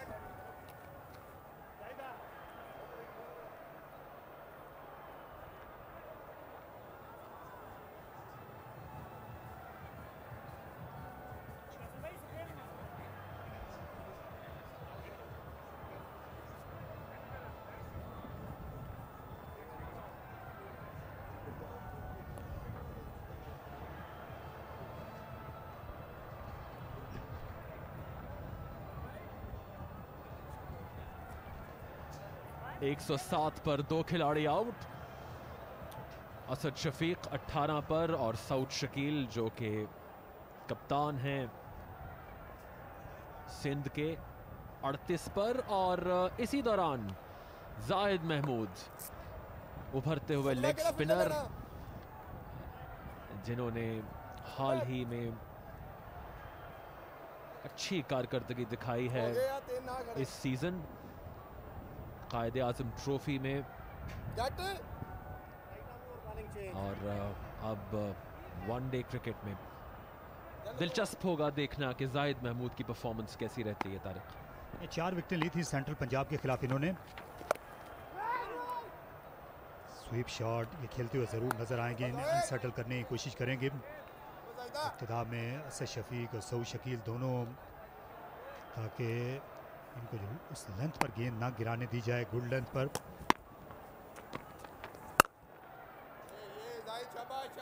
और अपनी फील्ड के मुताबिक गेंद फेंकी जाहिद महमूद ने। तो यहाँ माजी में सिर्फ एक बार लिस्ट ए क्रिकेट में 250 से ज़्यादा रन दूसरी बैटिंग करने वाली टीम बनाकर मैच जीती है।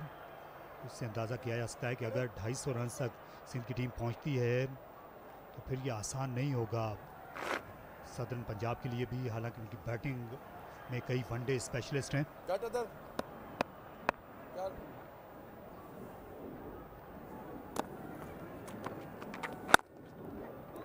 जिस रफ्तार पर ये बैटिंग कर रहे हैं सिंध के मिडिल ऑर्डर के बैट्समैन, जाहिर है अगर ये इसी डगर पर चलते हैं तो फिर ये 250 से आगे निकल जाएंगे बआसानी। जिस तरह का आगाज मिला है यहाँ पर बिल्कुल 250 से ज़्यादा स्कोर करना चाहिए सिंध को। ज़्यादा परेशानी का सामना नहीं करना पड़ा बैट्समैन को। विकेट कीपर स्टंप्स के पीछे से खासी आवाज़ें निकाल रहे हैं। ज़ीशान अशरफ, उनकी वापसी हुई है। ऑफसाइड स्वीपर, क्या गेंद को रोक सकेंगे? आउटफील्ड सुस्त है और उसी का फ़ायदा उठाया फील्डर ने। बाउंड्री क्या कंसीड कर दी उन्होंने? शायद यही हुआ है, मोहम्मद इलियास आखिर में गेंद को संभाल नहीं सके। ये खुद ही इशारा कर दिया था उन्होंने ताकि थर्ड अंपायर तक बात ना जाए।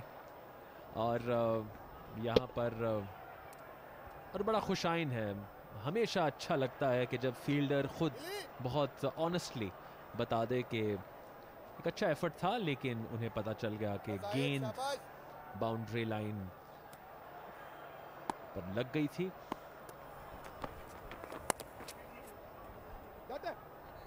ज़ीशान अशरफ विकेट कीपिंग कर रहे हैं और इससे पहले उमर सिद्दीक विकेट कीपिंग कर रहे थे, वो ज़ख्मी हो गए थे, ये मैच नहीं खेल रहे। हालांकि वो कप्तान थे सदर्न पंजाब के कायदे आज़म ट्रॉफी में। उनके अलावा इस सीज़न में इनके लिए मकबूल अहमद ने भी विकेट कीपिंग की, वो भी ज़ख्मी हो गए थे।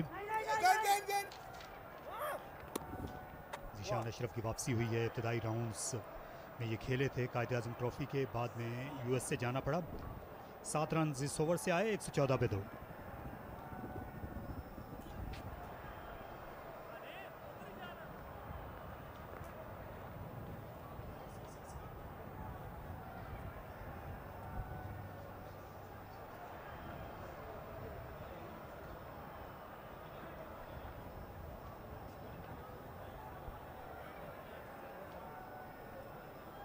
एक 114 पर 2 खिलाड़ी आउट। आज राउंड 1 है पाकिस्तान कप का। याद रहे कि 6 टीम्स हैं इसमें, वही 6 एसोसिएशंस जिन्होंने नेशनल T20 खेला और उसके बाद कायदे आज़म ट्रॉफी। और यहाँ पर सलमान अली आगा जिन्होंने 7 ओवर्स कराए हैं, बड़ी सिर्फ 31 रन दिए।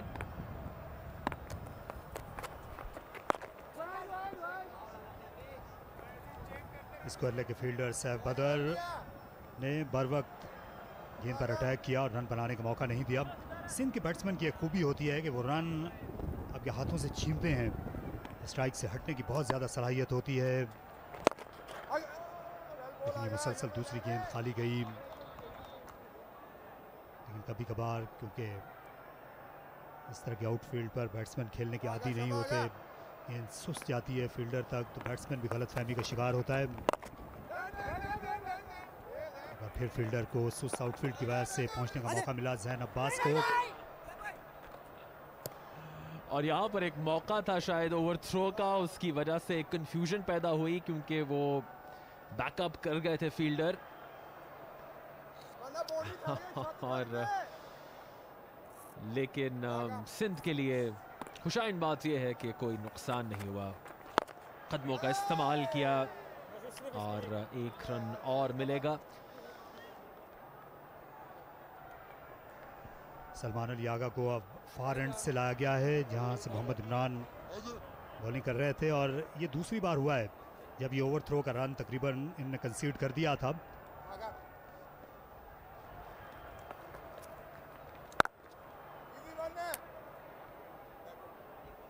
ये शुमाली कराची का इलाका है, नॉर्थ नाज़िमाबाद का, जहां से बड़े क्रिकेटर आए हैं, टेस्ट क्रिकेटर आसिफ मुश्तबा, ये बराबर में उनका घर है इस स्टेडियम के, जिन्होंने पाकिस्तान के लिए काफ़ी टेस्ट क्रिकेट खेली 80 और 90 की दहाई में।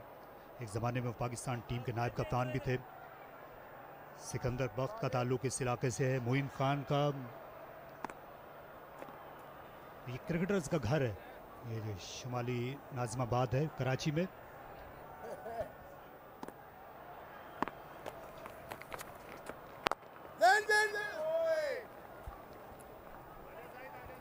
और एक और सिंगल, इसके साथ 22 ओवर्स का अख्ताम हुआ। 117 पर 2 खिलाड़ी आउट।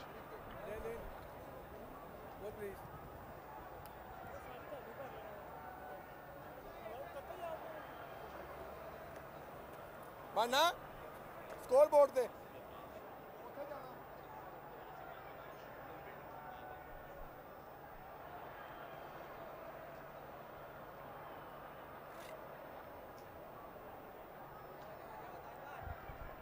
खूबसूरत पवेलियन है इस SBP स्पोर्ट्स कॉम्प्लेक्स कराची का।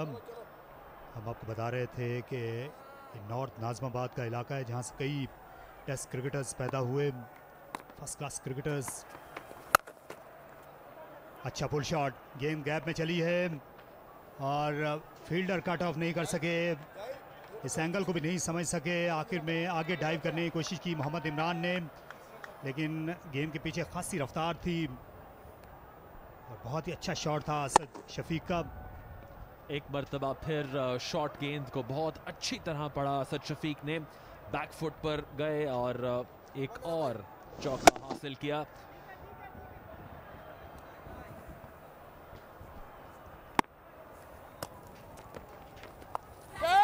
हवा में खेला, फील्डर को क्लियर किया बमुश्किल। एरन समर खासे तवील कामत हैं, लेकिन इतने नहीं कि ये विकेट दिला पाते जाहिद महमूद को उछल के। इसके साथ ही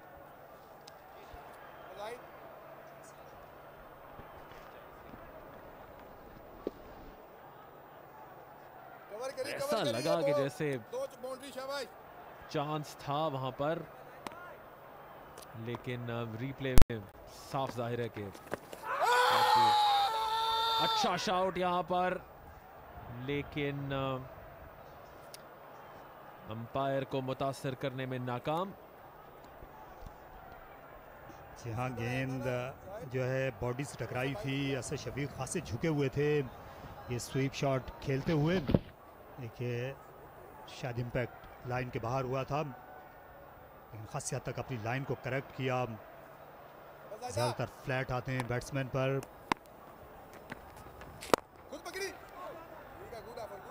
इनको ये सीधे बल्ले से खेल सकते हैं, इनके खिलाफ कदमों का इस्तेमाल भी कर सकते हैं, क्योंकि अभी तक ज़्यादा टर्न हमने नहीं देखी है।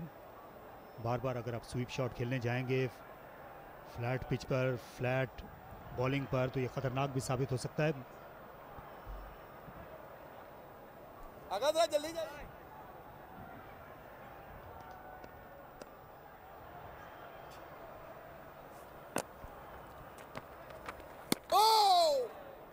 इस मरतबा मिस कर दिया है सऊद शकील ने। यहाँ अगर इनने गुगली का इस्तेमाल करना है, जो कि ये आखिरी गेंद थी, तो स्लिप में भी एक फील्डर को ला सकते हैं शुरू में। इस बार लेग ब्रेक थी, लेकिन फील्ड को मात नहीं दे सके सऊद शकील। 9 रन्स जाहिद के इस ओवर में बने, 126 पे 2।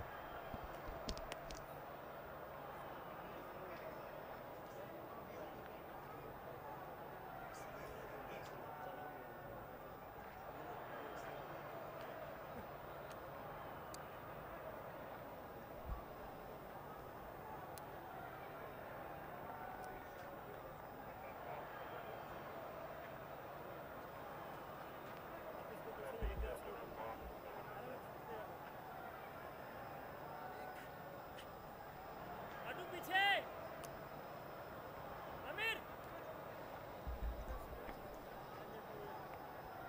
51 रन्स का साथ हो गया है यहाँ पर असद शफीक और सऊद शकील।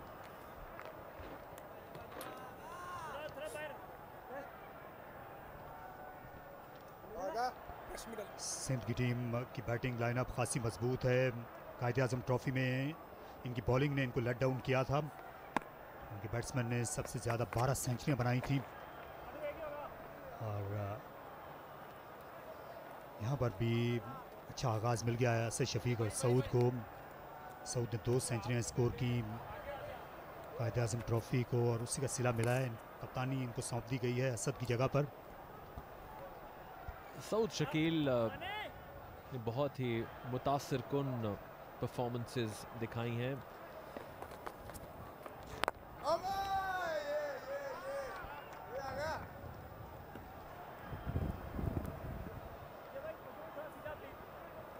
बड़ा दिलचस्प रहेगा जब आजम खान बैटिंग करने आएंगे तो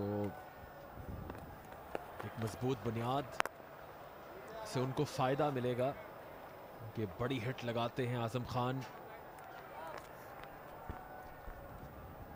क्या बात कर रहे थे सऊद शकील की, इनके पास खासा वक्त है। स्पिनर के सामने भी वैसा ही हुनर है जितना फास्ट बॉलर के खिलाफ ये बेहतर बैटिंग करते हैं। ये खुदादाद सलाहियत होती है।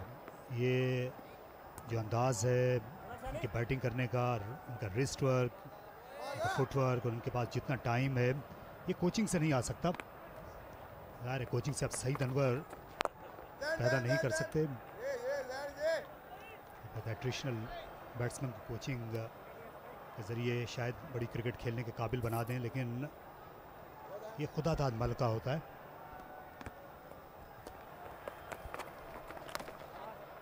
और इस मर्तबा बड़ी आसानी से खेल दिया है। 4 रन्स और मिलेंगे असद शफीक को। लाइन में चूक गए सलमान अली आगा। जहाँ क्योंकि बाउंड्री शॉट है तो जो फील्डर थे स्वीप शॉट रोकने के लिए वो स्क्वायर के खास से पीछे थे, लेकिन इतने नहीं कि इस बाउंड्री को बचा सकते।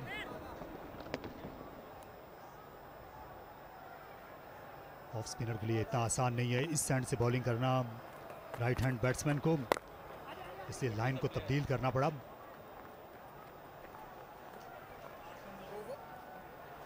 आगा सलमान का महंगा ओवर रहा जिसमें 8 रन्स असद और सऊद ने बनाए। 2 विकेट पर 134।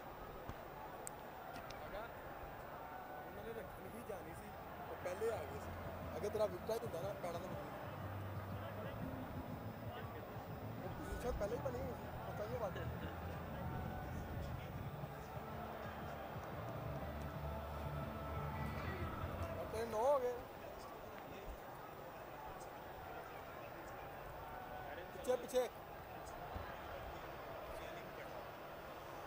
भाई सही है।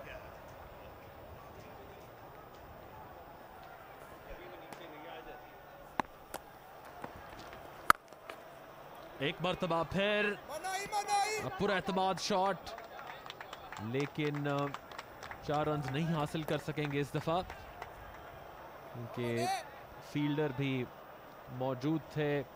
उन्होंने थोड़ा सा रद्दोबदल किया है अपनी पोजीशन में, जो कि अच्छा भी है क्योंकि मिड विकेट थोड़ी सी स्क्वायर के उस तरफ होनी चाहिए। और इस मर्तबा टॉप एज लगा।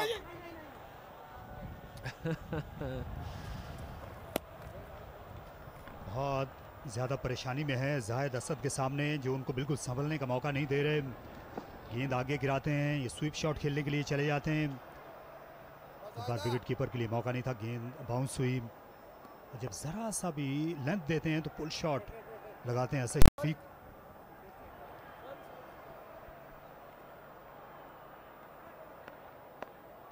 दोनों बैट्समैन सेट हैं और आसान नहीं होता है स्पिनर के लिए बॉलिंग करना। सेट बैट्समैन को वनडे क्रिकेट में, जहां पर सिर्फ 4 ही फील्डर जो हैं वो दायरे के बाहर आपको मिलते हैं बाउंड्री पे। 40 ओवर्स के बाद जो 5वां फील्डर है उसकी इजाज़त मिलेगी। तो ये भी दरअसल स्पिनर पे एक पावर प्ले ही चल रहा होता है इतने कम फील्डर्स के साथ। पहले दिनों की तरह आसान नहीं है बॉलिंग करना इन मिडल ओवर्स में स्पिनर्स के लिए।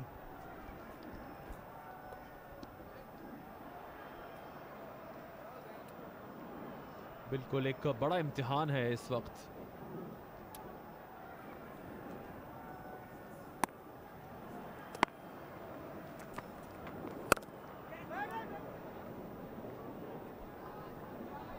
बड़ी लय में लग रहे हैं असद शफीक आज। रनिंग बिटवीन द विकेट्स भी अच्छी रही है। हाँ, एक दो कंफ्यूजन्स हुई थी लेकिन वो इतनी बड़ी नहीं थी कि जिससे उनको कोई खतरा होता। पुल अच्छा खेला है और सऊद शकील ने बेहतरीन साथ दिया है। यहाँ पर एक मर्तबा फिर 2 रन लेने में कामयाब होंगे, लेकिन इसकी वजह से जैसे आप देख रहे हैं इस वक्त जाहिद महमूद बिल्कुल भी खुश नहीं। 25 ओवर्स के बाद 141 पर 2 खिलाड़ी आउट।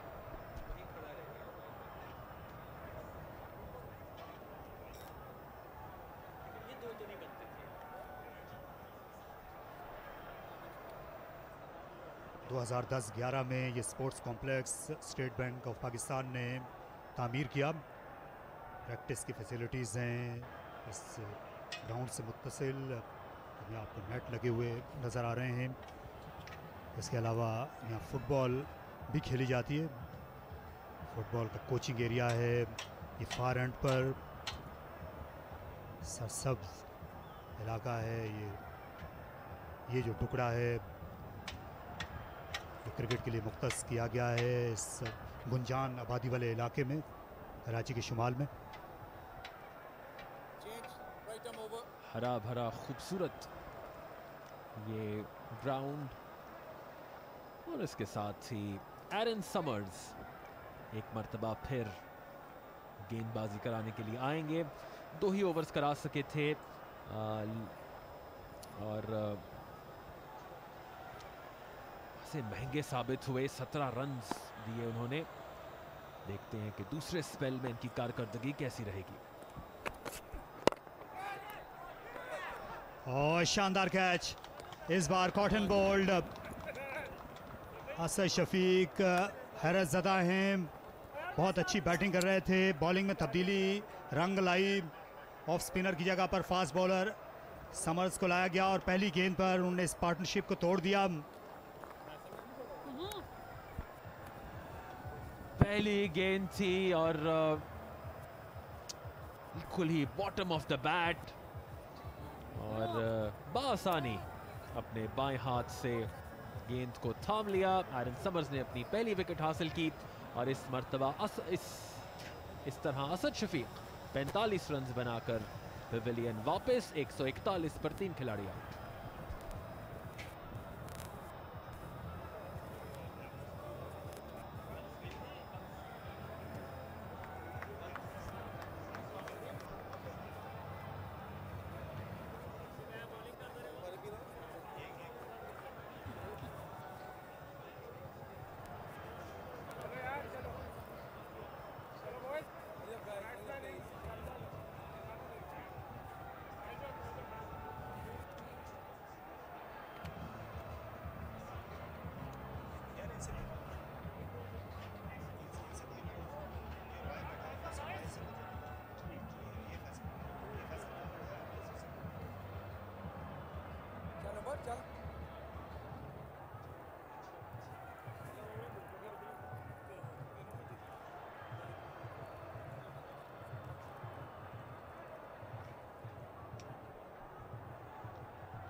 सोहेब मकसूद जो एरन समर्स को लाए थे अटैक में।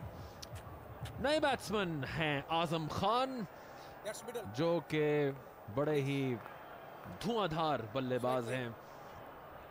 ज़्यादातर आपने इनको T20 क्रिकेट में एक्शन में देखा है और यहाँ पर वनडे क्रिकेट में अपने जौहर दिखाने के लिए आए हैं। ये वो वजह है जिसकी बदौलत इस वक्त आजम खान क्रीज पर सऊद शकील का साथ देने आए। जहां ऑन साइड में खेलने के लिए चले गए थे, ज़्यादा आगे गिरी हुई गेंद थी। इससे शफीक ने सीधा कैच ऑफर किया। आजम खान ने हाल ही में LPL में शिरकत की, हम्बनटोटा में, श्रीलंका में, और उसके बाद उन्होंने अपना फर्स्ट क्लास डेब्यू किया सिंध की जानिब से, जिसमें एक इनिंग्स में 38 रन बनाए थे। उस मैच में ये बतौर बैट्समैन खेले थे। मोहम्मद हसन विकेट कीपर थे, यहाँ ये विकेट कीपिंग करेंगे।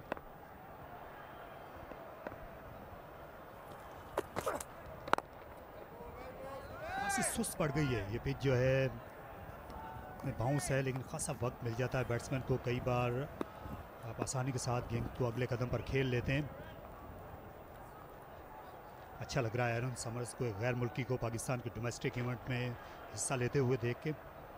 बिल्कुल, बहुत ही खुशी हुई है और उम्मीद हम करेंगे कि ऐसे और फॉरेनर्स भी पाकिस्तान डोमेस्टिक क्रिकेट में आए और खेलें।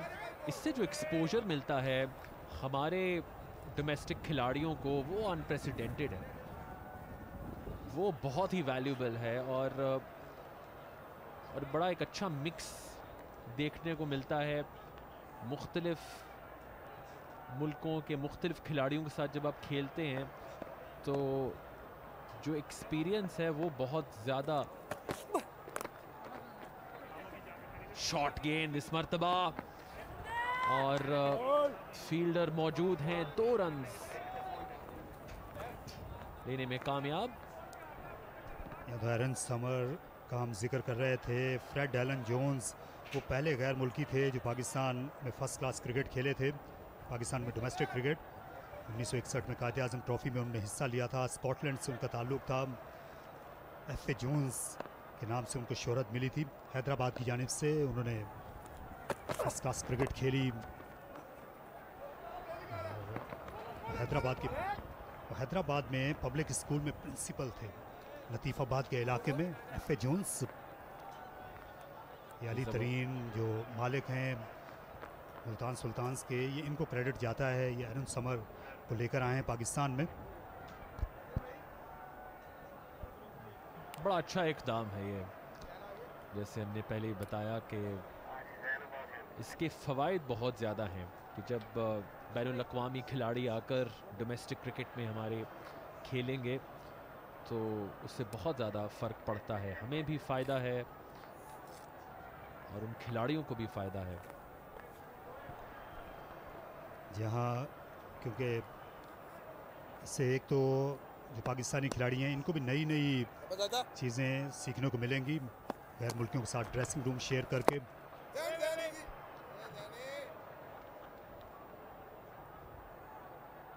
जाहिद महमूद को यहाँ पर बॉलिंग जारी रखना है।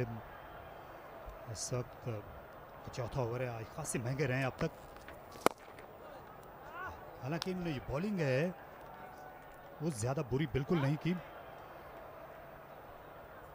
लेकिन राइट हैंड लेफ्ट हैंड का जो कॉम्बिनेशन है उससे भी परेशानी हुई है लेग स्पिनर को। अब आज़म खान जो हैं ये लेग स्पिनर के सामने कितना वक्त लेंगे। आमतौर पर शुरू ही से ये हार्ड हिटिंग करने के लिए जाते हैं स्पिनर्स, बड़े बड़े छक्के लगाते हैं।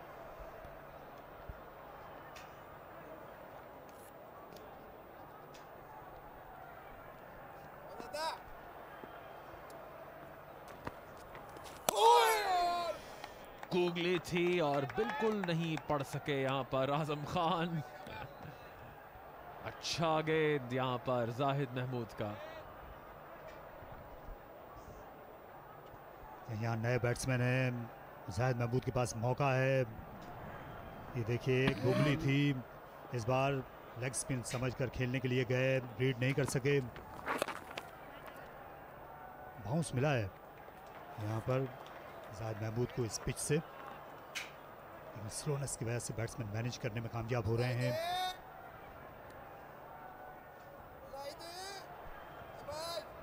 तो ये बहुत अच्छी पोजीशन है। यहाँ इस वक्त सिंध की नज़र होगी 290-300 रन्स पर। जिस तरह की पोजीशन है 27वें ओवर में 147 पर 3 खिलाड़ी आउट हैं, कप्तान विकेट पर मौजूद हैं 48 पे। और अगर आज़म खान यहाँ पर कुछ और देर गुजार लेते हैं क्रीज पर तो ये स्कोर 300 तक भी जा सकता है। 27 ओवर्स के अख्ताम पर 147 पर 3 खिलाड़ी out.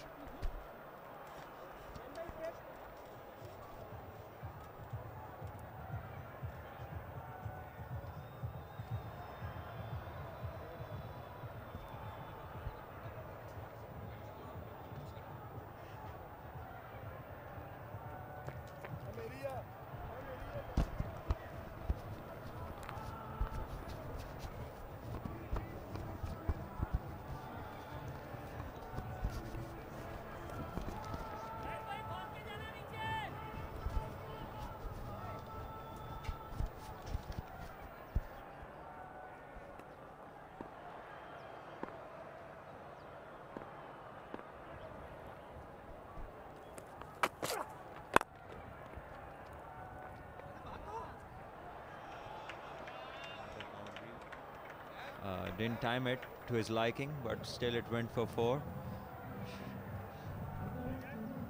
Aaron Summers just got the very important wicket of Asad Shafiq. He was looking really good. Unfortunately, he just played one away from his body, and the bowler held on to 1.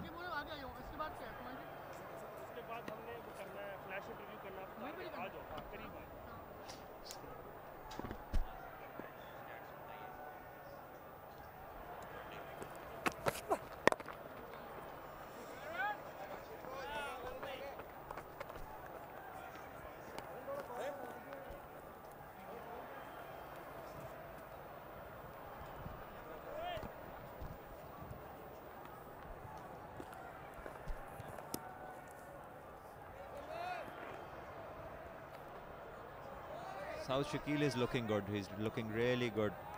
Very pleasing on the eye. He's rotating the strike really well. And I think he's constructing an innings. And if he carries on like this, he might end up with a very good captain's knock. Yeah, you see that shot he played against Aaron Summers. What is impressive about Saud Shakil is that he's just handling the pace very well. I mean, he's standing tall. He's just playing it with the pace, and he's getting those gaps as well. Look at the timing on that shot that he just played. He's using the pace actually really well, timing the ball, and on this kind of surface you like the ball coming on, and the pace that Aaron Summers has, batsmen like that kind of pace on a pitch like this. That's exactly, if you want to sum it up. I mean, he's nothing fussy about his batting. You won't see that wild swing of the bat or him getting off balance. It's just so easy onto the eye. Very natural. Batting looks really easy when he has been on strike. It's been looking really different, and apart from all the other batsmen so far.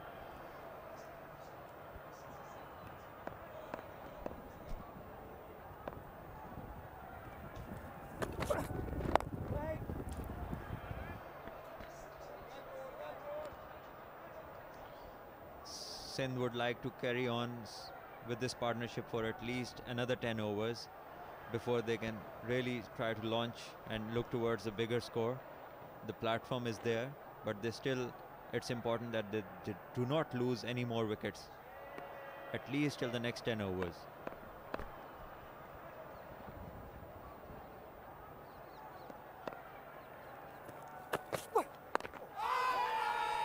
High. Yeah, it's got to be the high end of the over. 154 for 3.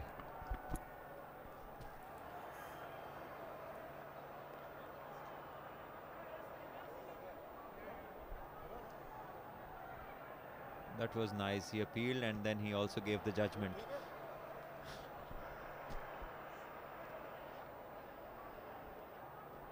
Talking about Azam Khan a while ago, and you were mentioning, he's made a name for himself in the T20 format, played well in the national T20, a couple of leagues. What's good to see is that at a young age, he doesn't shy away from facing good quality bowling attacks. Pace is what he likes on the bat. If he can actually cement himself as a wicket keeper as well, a proper wicket keeper, I don't see any doubt why he cannot be included later on. There will be a lot of questions about people talking about his fitness at the international level requirements, but he seems to be like one who has the temperament. Yes, definitely has a very, very good striking ability, very naturally.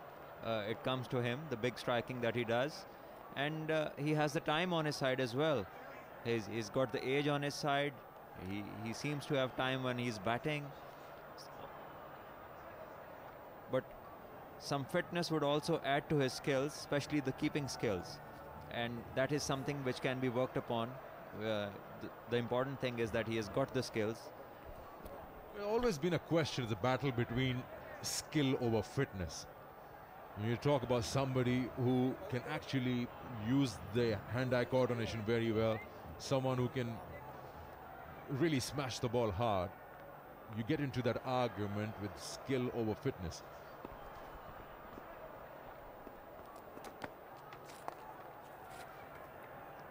It's a beautiful shot. swept for 4 runs in the gap over square leg. Yes, talking about fitness and skill, skill would always be premier thing, because fitness is something everybody can achieve if he works hard with it. But skill is something which has to be natural, and then you enhance it as you get fitter, it gets refined. And you know, fitness can come to anybody who tries to, you know, do stuff in the ground, in the gym, do different kinds of trainings and have a good diet. You can always get fitter, whoever you are. But to be skillful is something that has to be natural. So it will always be higher than the fitness. That's a slog, and he's got hold of it. Just one bounce to the fence. It's just all about how he's got that strong base.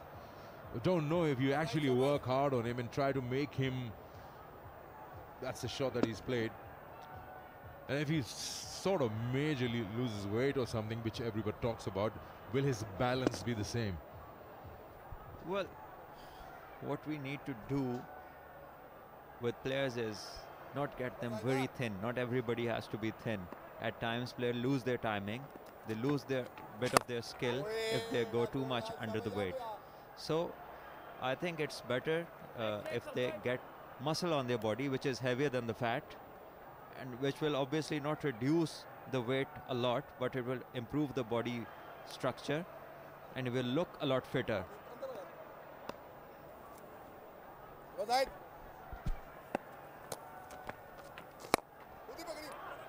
But no doubt he's quick between the wickets. He's quite agile when he's keeping the wickets. We saw him a lot in the Lankan Premier League. And batting, we all know about it, how he can smash the ball hard.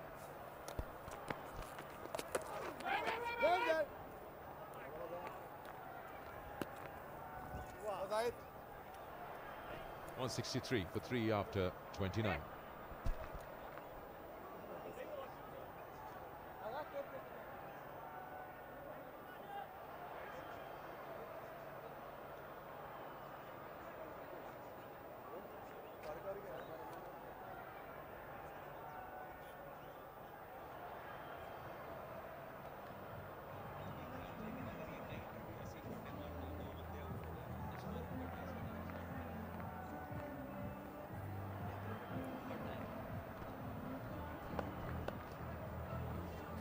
Saud Shakil has been on 49 for a long time now. Azam Khan on strike, 163 for 3. They'll also have to look at the bowling side, will have to look at the over rate. Shot. 1 o'clock is lunch, and they've taken 2 hours and sort of 10 minutes to bowl the 29 overs. So they'll have to really rush it up and get the other squeezed in an hour and 20. Over it has been slow. The changes between the overs have to be quickened up, and the bowlers need to get back to their bowling mark quicker. Played it through the line. Beautiful shot. Horizontal bat. There you go. The kind of shots that he plays testify the kind of talent that he has. And any bit of fitness that he gains will only refine his skills. But the important thing, he has got it, the skill to hit the ball, to strike it cleanly. Yeah, beg your pardon, I meant vertical bat, not horizontal. It's just played it right through the line. That's his highest score in List A cricket. 22 was his previous highest. He's been playing for PTV before this, the List A cricket that he has played, a few games for PTV, Pakistan Television.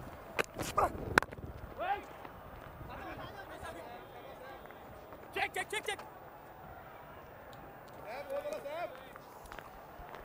He's got a sort of a Sharjeel kind of I mean, you flip the image. You ball close to his body. He doesn't really like that. He likes either if it's fuller, he'll play something like what he played just now through the line. If he gets that width, yes. But he's got that famous whipping the ball onto the onside. He just gets down on one knee and he really smashes it out of nowhere. We've seen it a couple of times, him dragging the ball from outside the off stump and playing it somewhere in cow corner. kind of batsman who knows his areas, he knows his strong zones, and he waits the ball to be in his slot. And he doesn't shy away then once he gets it in his slot. That is the good thing about him. He's very clear in his head. Just that one boundary for Saud Shakil in that 49 of 72. Waited for that one slow bouncer. That's his 50. The captain gets his 17th 50 in List A cricket. A very nice inning, and an inning that is required in a one-day game. That gives you the platform, that provides the platform for players like Sharjeel and for players like Azam Khan, where they can go big with the comfort, knowing that a settled batsman is out there, rotating the strike, giving them a chance to be themselves.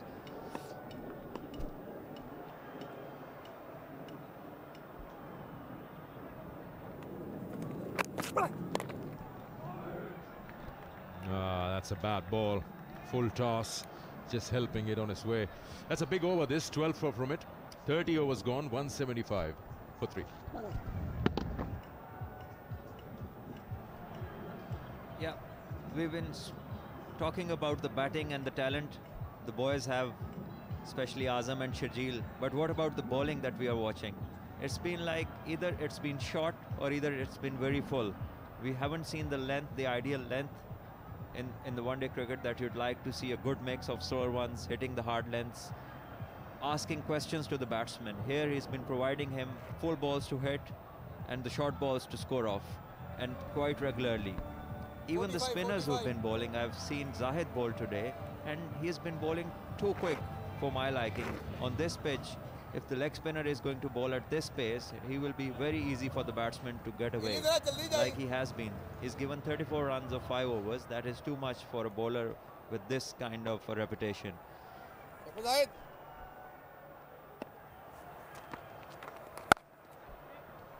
More runs here. That should be a boundary, but the outfield has been a bit on the slower side. This time around, it's been hit well.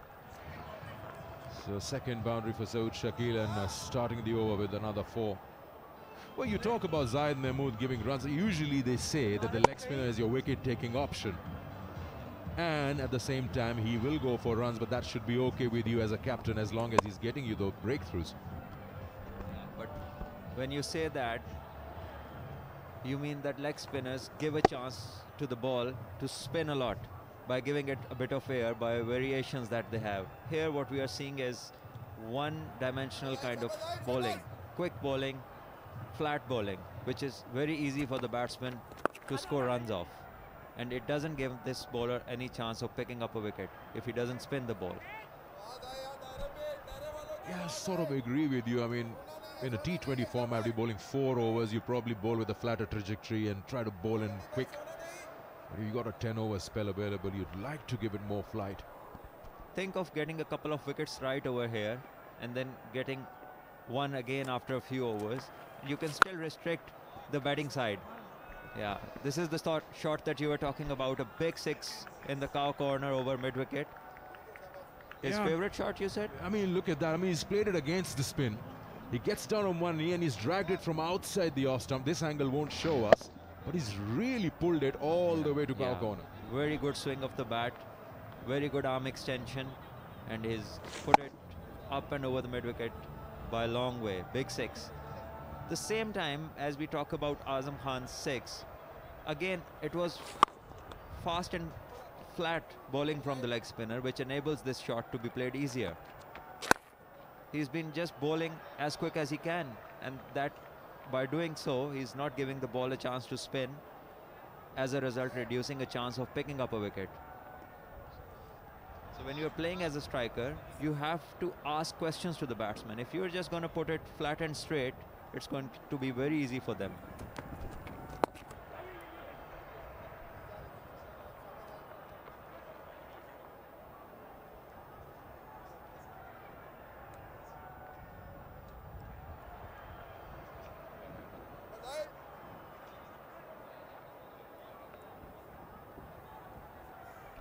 Yeah, getting good runs, 12 of the previous over, 13 up till now in this.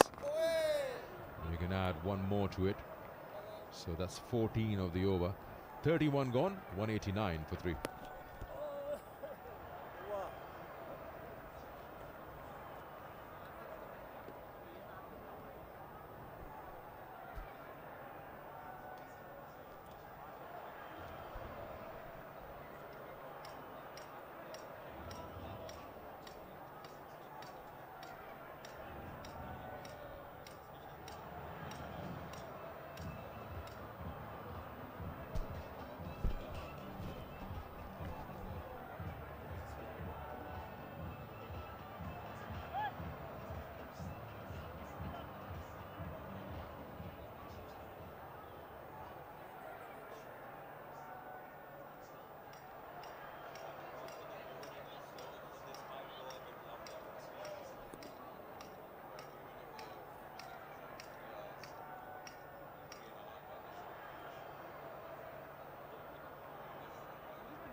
The captain has just brought back Ilyas.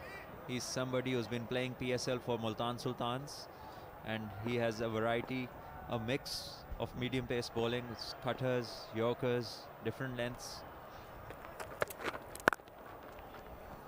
It's a good looking shot.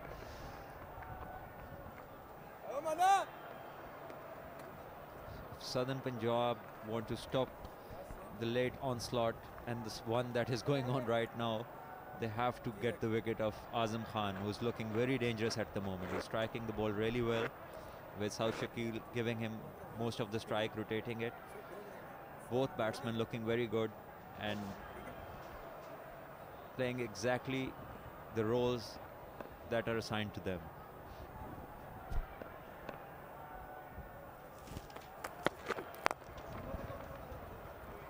Calls for two. Should be more than that, actually. It'll go to the boundary. Yes, it does. Sheer timing in that. It's a beautiful cricket shot, clipped off his legs through square leg for four.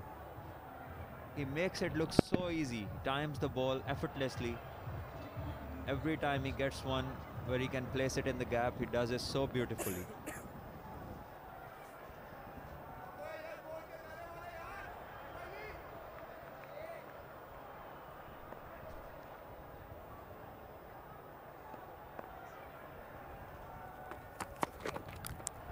Edge.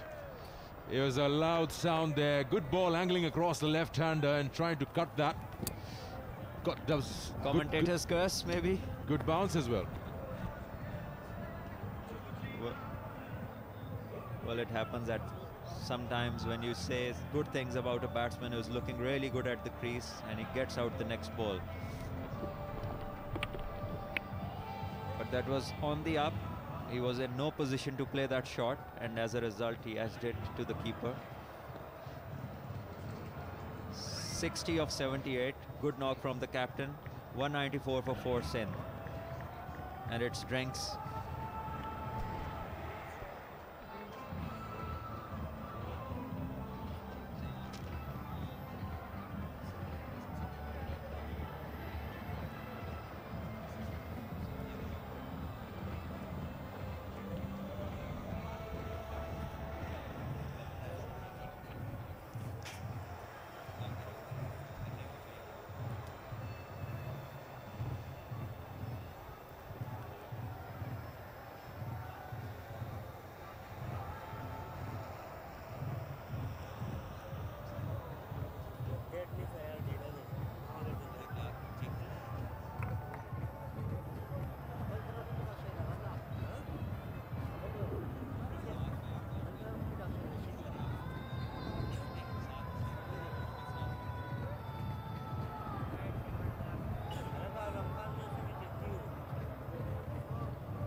Slightly. Next arm.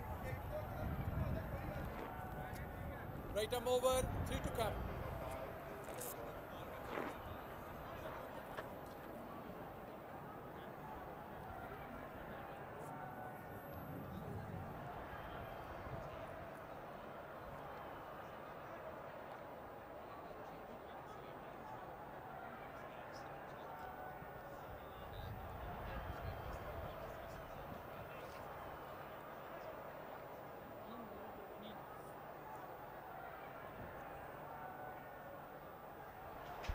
Saad Ali, the new batsman. Another left-hander replacing his captain Saud Shakil. Got a 60.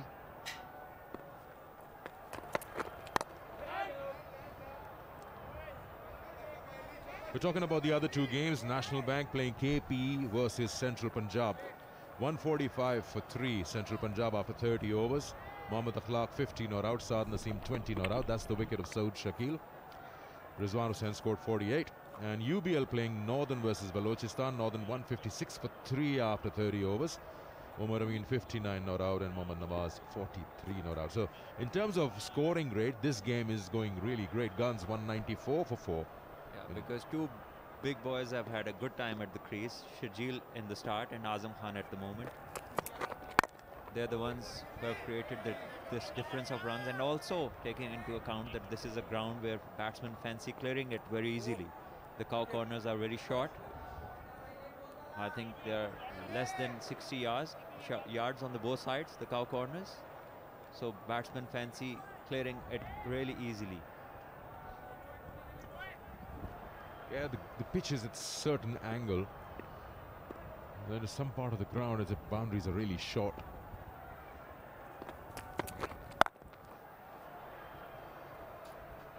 So you're sort of looking at this end where the batsman is right now. The cow corner would be really short. End of the over, it's 32 bowled, 195 for 4.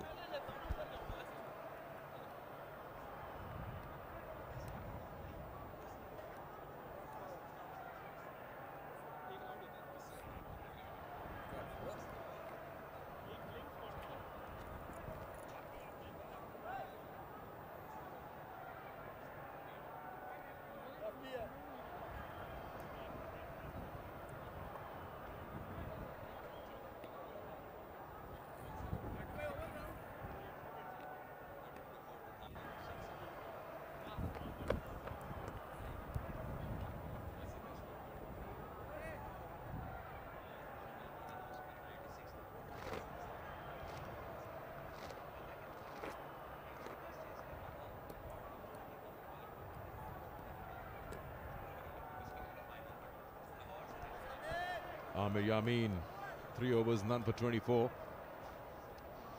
He's the one who can make use of the new ball, and they used one pretty well.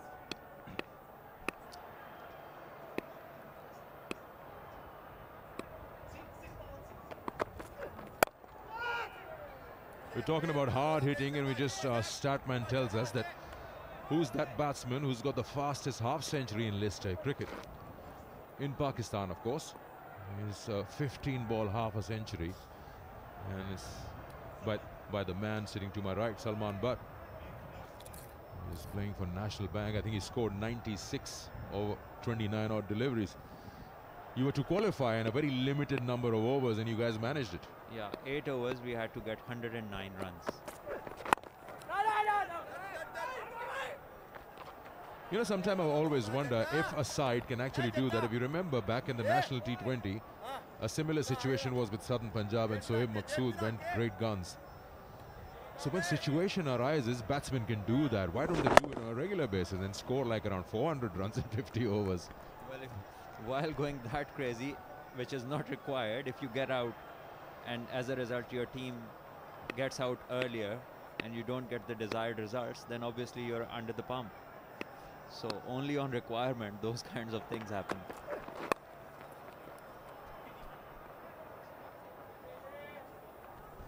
You know, the earlier days when the ODI cricket, I think if I'm not wrong, Sri Lankan opening batsman Kalu Virtana and Sanat Jayasuriya started off the 15-over power play, and they used to go crazy after the bowlers.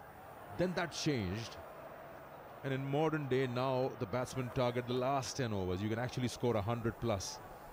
Yeah, Pakistan team always used to target the last 10 overs, but for them, because there was no reverse swing, there was only one ball which got softer, which got discolored. So it was easier to, you know, play strokes on the first 15 overs when the field restrictions were there and only 2 people could be out of the circle. And the rest 35 overs, you will have 4 people in the circle and the rest outside the circle.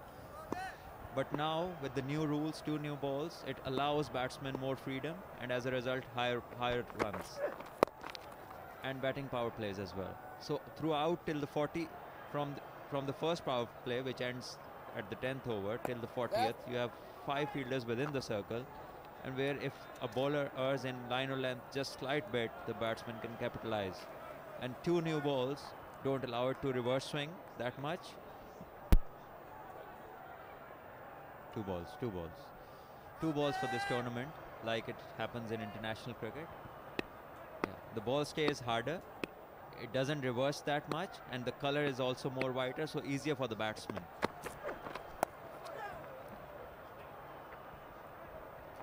You were talking about the balls being used. We'll do a quick run because you only got one delivery.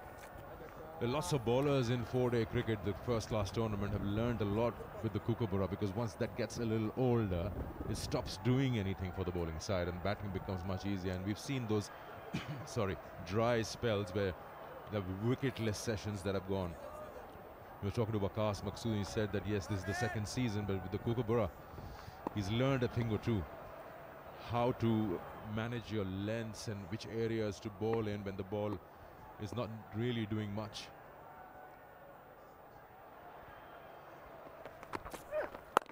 Well, there are 2 things basically when you bowl. The number one thing is the wrist positions, the release of the ball, how your seam goes when you release it. That determines the kind of swing that you will get. End of the over, number 33, 198 for 4 Sindh.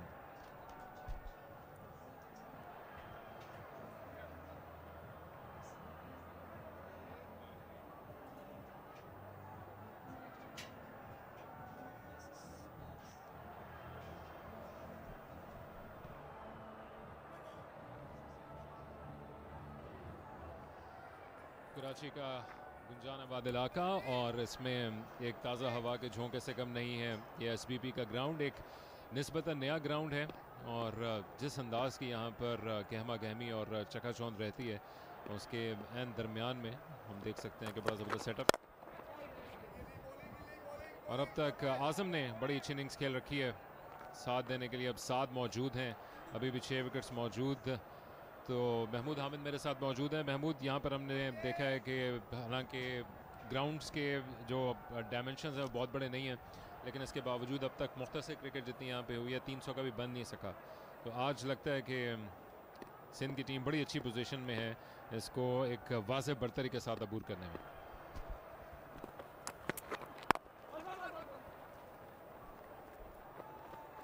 जी अकील, और जिस तरह का pitch नज़र आया है और जिस तरह के शॉट्स लग रहे हैं, लेकिन अराउंड 199 रन्स हो चुके हैं, लेकिन विकेटें 4 गिर गई हैं। अब ये पार्टनरशिप बहुत इंपॉर्टेंट है।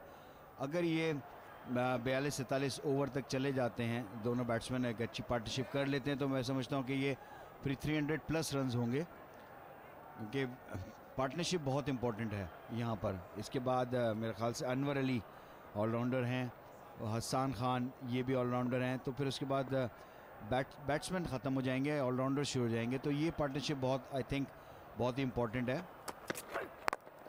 अच्छा आगे गिरा बॉल था, उसको आज़म ने खेला है, और आज़म जिस तरह उनकी फॉर्म नज़र आ रही है और बहुत अच्छा उनके बैट पे लग रहा है, और इसी तरह 200 रन भी मुकम्मल किए सिंध ने।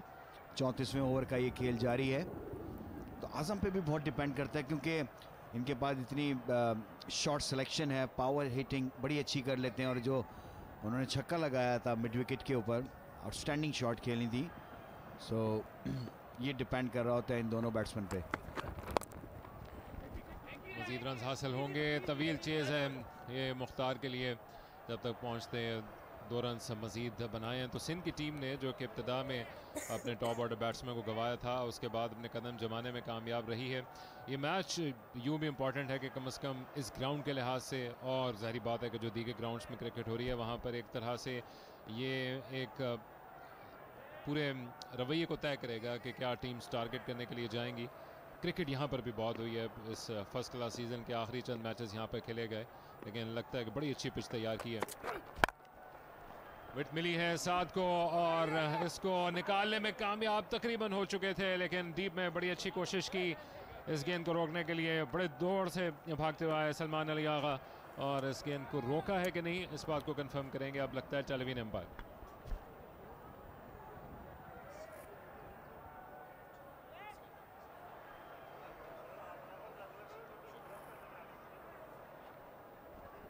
और अच्छी फील्डिंग थी यहाँ पर सलमान अली आगा की। आई थिंक सेव किए उन्होंने 2 रन यहाँ पर।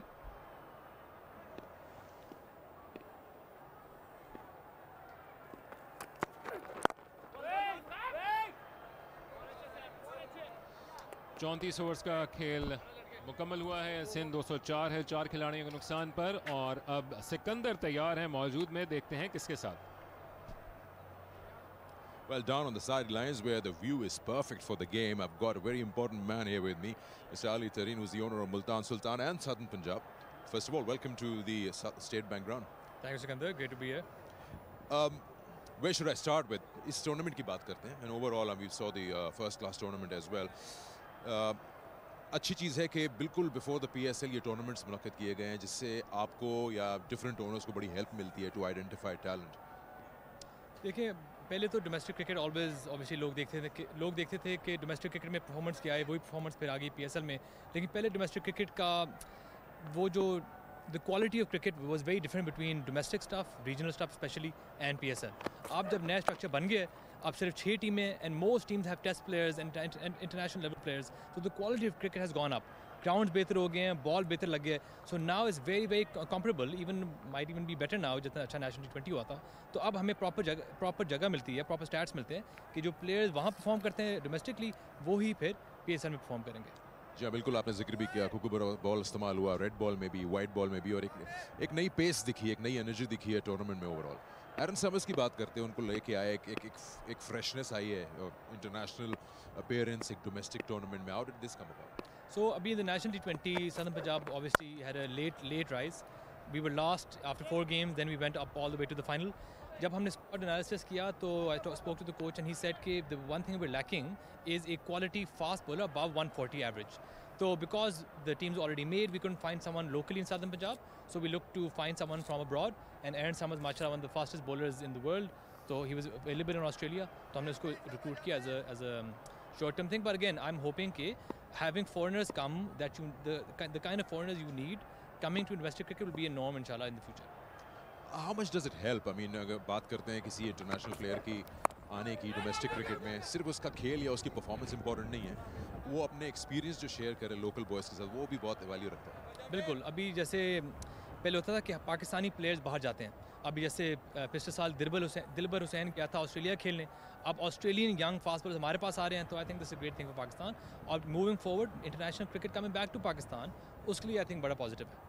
आपने प्रेशर में रखा हुआ लड़कों को, डगआउट में आप उनके साथ हैं, how does it feel? I mean from players point of view, the owner is sitting right there, does that you feel that, I mean you have a very friendly relationship with them, but what kind of advice do you give them while sitting there? So abhi as in I'm not technically the owner of the Southern Punjab team, so this is domestically owned. I'm just hopefully going to be a member of the board, but my goal is just not as I'm watching you and seeing what you do, more like how can I help you improve.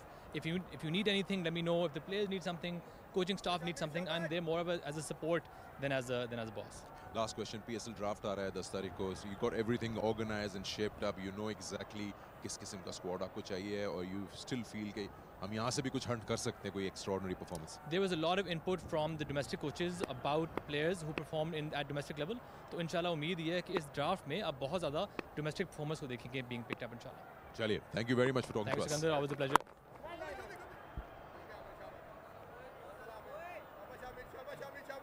बड़े दिलचस्प लम्हात हैं ये पाकिस्तान की domestic cricket के लिए। अगर हम देखें तो बड़ा एक टाइमली क्वेश्चन किया सिकंदर ने मुल्तान सुल्तान के ओनर से, क्योंकि महमूद एक दिन की बात है और उसके बाद PSL से पहले का सबसे बड़ा दिन, जिसको हम कह सकते हैं कि PSL की चांद रात क्योंकि ड्राफ्टिंग होने जा रही है, और ये जारी बात है कि तयन करती है कि टीम्स किस तरह से अपने लाहेमल को तरतीब देंगी।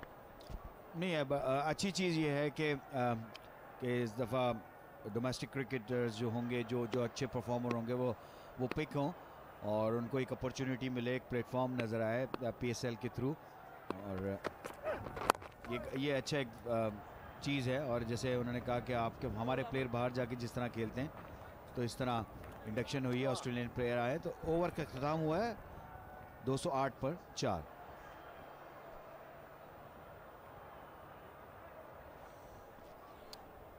जुमे की एक मसरूफ़ और बड़ी खूबसूरत ये दोपहर है शहर कराची में। बड़ा गुंजान आबाद इलाका है नॉर्थ नाज़िमाबाद के ब्लॉक ए में वाक़ ये SBP स्पोर्ट्स कॉम्प्लेक्स, जो कि अभी भी एक बड़ा खूबसूरत इलाका लगता है। और महमूद बताते हैं कि जब ये पूरा नेबरहुड प्लान किया गया था तो इस रीजन की या एशिया की बड़ी अच्छी सोसाइटीज़ में से एक था। यहाँ की सड़कें, यहाँ के पानी के सीवरेज के इंतज़ाम बड़े खूबसूरत और दिलकश हुआ करते थे। और साथ साथ यहाँ पर ये अब ग्राउंड्स बड़ी तादाद में हमें नज़र आते हैं। अगर हम इस 5-6 किलोमीटर के एक स्क्वायर रकबे को देखें तो उसमें 3-4 बड़े अच्छी क्वालिटी के ग्राउंड्स मौजूद हैं। तो क्वालिटी आपको अचानक से नज़र आती हुई दिख रही है इस पूरे एरिया में। कैसे देख रहे हैं इस ग्राउंड को महमूद? बिल्कुल, और इस ग्राउंड की तो बड़ी हिस्ट्री है, क्योंकि यहाँ पर पहले सीमेंट पिच होती थी। और मुझे अच्छी तरह याद है कि इनिशियली हमने क्रिकेट यहीं पे खेली थी और यही इसी तरह दीवार होती थी और हम वो करके अंदर आते थे। और यहाँ पर मैं ख़ुद क्रिकेट खेला हूँ, बासित अली यहाँ पर क्रिकेट खेला है, मोइन खेला है, नदीम खान, यहाँ सब हम प्लेयर्स जो, क्योंकि नॉर्थ नाज़िमाबाद के हम प्लेयर्स थे, तो हम यहाँ पर सारी हमने क्रिकेट खेली सीमेंट पिच के ऊपर। और अब बिल्कुल जैसे आपने बताया कि इस एरिया के अंदर जितने ग्राउंड बन गए हैं, लाइक स्टेट बैंक का बड़ा अच्छा ग्राउंड है, असगर अली शाह है, फिर KCC स्टेडियम है और फिर नया नाज़िमाबाद का ग्राउंड है। सो अच्छे ग्राउंड्स यहाँ पर तैयार हो गए। उससे पहले तो सिर्फ सीमेंट क्रिकेट ही होती थी, लेकिन कराची में इसी एरिया के अंदर नॉर्थ नाज़िमाबाद में आपको 4 अच्छे ग्राउंड्स जो कि अच्छे लेवल ऑफ क्रिकेट के लिए बन चुके हैं। सो ये एक अच्छी इम्प्रूवमेंट की तरफ जो है चीज़ें गई हैं और प्लेयर्स को बड़ी अपॉर्चुनिटी यहाँ पर अब मिलने लगी है कि आपको ग्राउंड्स अवेलेबल हैं, नेट्स अवेलेबल हैं। सो बहुत अच्छी ये जिसे कहना चाहिए तरक्की जिसे कहना चाहिए वो हुई है। और नॉर्थ नाज़िमाबाद एक ऐसा एरिया है कराची का जहाँ पर से बड़े बड़े क्रिकेटर्स जो है ना प्रोड्यूस हुए हैं। और अगर मैं नाम गिनवाना चाहूँ तो मेरे ख्याल से 10 मिनट लग जाएंगे अकील। सो बहुत जो है प्रोड्यूस किए हैं नॉर्थ नाज़िमाबाद ने प्लेयर्स। जी हाँ, मुख्तसर लेकिन बड़ी दिलकश सेटिंग है इस SBP ग्राउंड की। बॉल कर दिया, खूबसूरत डिलीवरी, अपने पेस को चेंज किया इमरान ने। और साथ जो कि बड़ी देर से स्ट्रोक खेलने के लिए कोशां थे, इस मरतबा अपने विकेट को गंवा बैठे। बड़ा नुकसान सिंध की टीम के लिए। 5वें खिलाड़ी आउट, 7। ये जैसे मैंने कहा था, ये देखें पीछे गिरा बॉल था और उसकी लाइन को पिक नहीं कर सके साद, और पुल खेलने गए थे, बीट हुए और ऑफ स्टंप पे जाके बॉल लगा। तो इस तरह 5वां नुकसान उठाना पड़ा। साद अली 10 रन बनाने के बाद आउट हुए। 208 पे 5।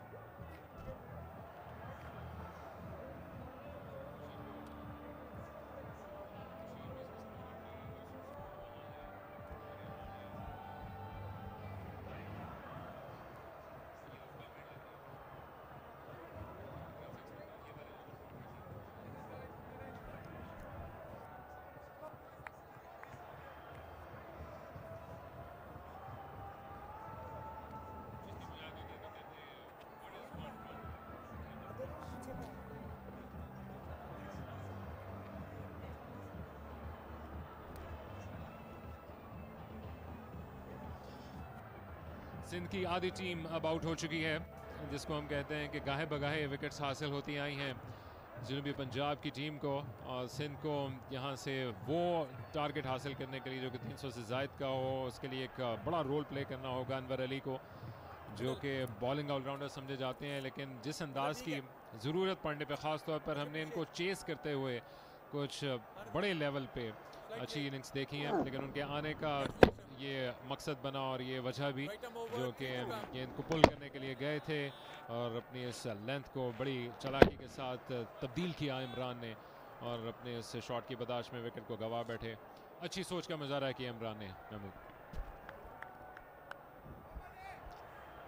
रन्स अच्छे हैं और अभी ओवर भी 15 ओवर बाकी हैं, लेकिन 5 विकेटें सिंध की गिर चुकी हैं। और पार्टनरशिप बहुत ही इंपॉर्टेंट है, एक अच्छा हदफ, क्योंकि पिच जो है थोड़ा सा शुरू में हमने देखा कि गेंद स्विंग हो, उसके बाद आप देखें बड़ा अच्छा बैट के ऊपर आ रहा है। तो जैसे हम पहले बात कर रहे थे कि ये मैच लगता है हाई स्कोरिंग होगा, तो इस पिच के ऊपर 300 रन मेरे ख्याल से बनने चाहिए। लेकिन पार्टनरशिप बहुत ही इंपॉर्टेंट है, अभी भी इस ओवर के बाद भी 14 ओवर का खेल बाकी है। आज़म पे बहुत डिपेंड करता है क्योंकि अब Anwar Ali as a allrounder हैं और बड़ा तजुर्बा इनको बैटिंग का। दोनों प्लेयर्स किस तरह लेकर चलते हैं। इस दफा ग्लाइड किया थर्ड मैन की तरफ बड़ी तेजी के साथ। अनवर अली दूसरा रन लेना चाहते थे लेकिन मना किया आज़म ने। और इस वक्त जो रन रेट भी है वो 5.94 का इस वक्त रन रेट है। और इसको मेंटेन भी करना है आपने, पार्टनरशिप भी लगाने। यही अब सीनियर प्लेयर अनवर अली क्योंकि आज़म को साथ वो लेकर चले। आज़म जो 41 रन पर बैटिंग कर रहे हैं, बहुत अच्छी फॉर्म इनकी नज़र आ रही है। तो आज़म को अब यहाँ पर एक बड़ा स्कोर ज़रूरत है यहाँ पर करने की, उससे इनकी टीम को बड़ा फ़ायदा होगा। अच्छा शॉट आज़म का, बैकफुट पे जाकर खाली जगह का इंतखाब किया और इमरान का जो कि दूसरी सूरत में एक बड़ा अच्छा ओवर था लेकिन उसका सिंध ने अपने लिए बेहतर अख्तिताम किया। खूबसूरत चौका आज़म का। जी हाँ, इस दफ़ा पीछे किया था, अब बड़ा अच्छा पिक किया। फाइन लेग का फील्डर जो है वो दायरे में था, उसका फ़ायदा उठाया आज़म खान ने और बैट बॉल जिसे कहना चाहिए वो किया था, उसका फ़ायदा उठाया आज़म ने। तो 213 पे 5।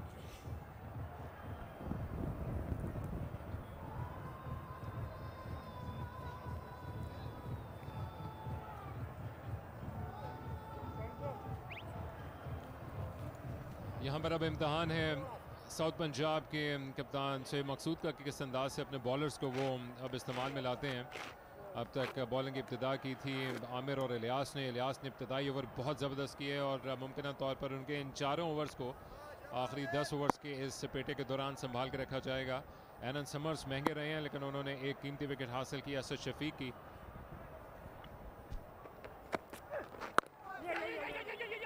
क्विक सिंगल निकालने में कामयाब, वालिद के नक्शे कदम पे चल रहे हैं जो तेज सिंगल चुनाने के बड़े माहिर थे। आई थिंक फिटनेस यही होती है कि आप, और ये आउट होने का मंजर, ये खुर्रम मंजूर जिस तरह आउट हुए और ये शर्जील खान वो भी लेंथ को सही पिक नहीं कर सके जिस तरह साद ने खेला था। और ये कॉटन बोल्ड हुए असद शफीक और ये सऊद शकील कप्तान आ जाती गेंद को कर। ये जिस तरह साद आउट हुए तो ये 5 विकेट जिस तरह गिरी सिंध की। बहुत अच्छी शॉट आज़म की, लेंथ को बहुत ही जल्दी पिक किया आज़म ने और आमिर यामिन हल्का सा पीछे किया था और उसको बहुत ही ज़बरदस्त जिसे कहना चाहिए अंदर की तरफ खेला, पूरा पुल नहीं खेली आज़म ने। बहुत ही अच्छी टाइमिंग, बहुत कॉन्फिडेंट आज़म खान इस वक्त बैटिंग कर रहे हैं और फील्डर को देखा था, काफ़ी वाइडर खड़े थे तो अंदर की तरफ खेला था अकील।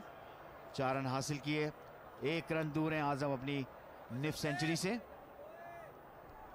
आज़म अपनी फॉर्म का भरपूर इस्तेमाल करते हुए एसबीपी स्पोर्ट्स कॉम्प्लेक्स में 6 चौके और 2 छक्के लगा चुके हैं और इस खूबसूरत शॉट के जरिए से अपने 50 रन मुकम्मल किए। पाकिस्तान कप के पहले 50 रन, क्या शानदार शॉट खेला है सऊद शकील के बाद आज़म ने अपने पहले 50 रन मुकम्मल किए। पूरे बल्ले के फेस को ओपन किया और मुकम्मल फॉलो थ्रू के साथ इस शॉट को निकालने में कामयाब। आज़म ने आग लगा रखी है स्टेट बैंक ऑफ पाकिस्तान के स्पोर्ट्स कॉम्प्लेक्स में। शानदार बैटिंग और बहुत अच्छा ऑन दी अप, देखा था मिड ऑफ का फील्डर ऊपर है, उसके सर के ऊपर से खेला आज़म ने, ब्यूटीफुल टाइमिंग और 4 रन हासिल किए और 50 रन भी मुकम्मल किए। याकूब वाला था, एज हुआ गेंद थर्ड मैन की तरफ। आज़म ने इस वक्त एक्साइटमेंट कर दी है इस ओवर के अंदर, 2 बाउंड्रीज लगाई। 28 बॉलों में 54 रन पर बैटिंग कर रहे हैं आज़म खान, उनके साथ नए आने वाले बैट्समैन अनवर अली। जी हाँ, लिस्ट ए की अपनी पहली 50 मुकम्मल की है आज़म ने, अपना नवा मैच खेल रहे हैं और आज बड़ी शानदार फॉर्म में नज़र आए हैं। गेंदों को जल्दी पिक किया है और बड़े स्मार्ट अंदाज से जो गैप्स मौजूद हैं उनको वो तलाश करते नज़र आ रहे हैं। आई मुकम्मल तौर पर उनकी सेट है और मुकम्मल शॉट्स उन्होंने खेले। एक मरतबा फिर अपने पेस को चेंज किया है, अपील करते हुए लगता है कि गेंद को जब तक ग्लव्स में अपने उन्होंने काबू किया था उससे पहले ये एक टिप्पा खा चुकी थी। जी हाँ बिल्कुल, निशान अशरफ ने उनको कहा कि वॉली इन्होंने उठाया है, सो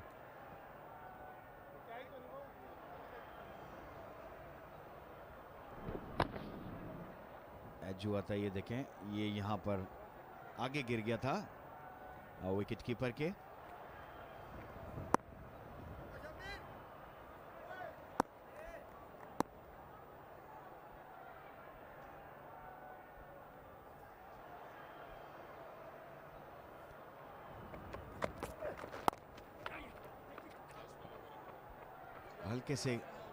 हल्के से खेला ऑन की तरफ। अनवर अली ने 1 रन बनाया, तो इस ओवर में 11 रन बने। 37 ओवर के हिसाब पे 224 पे 5।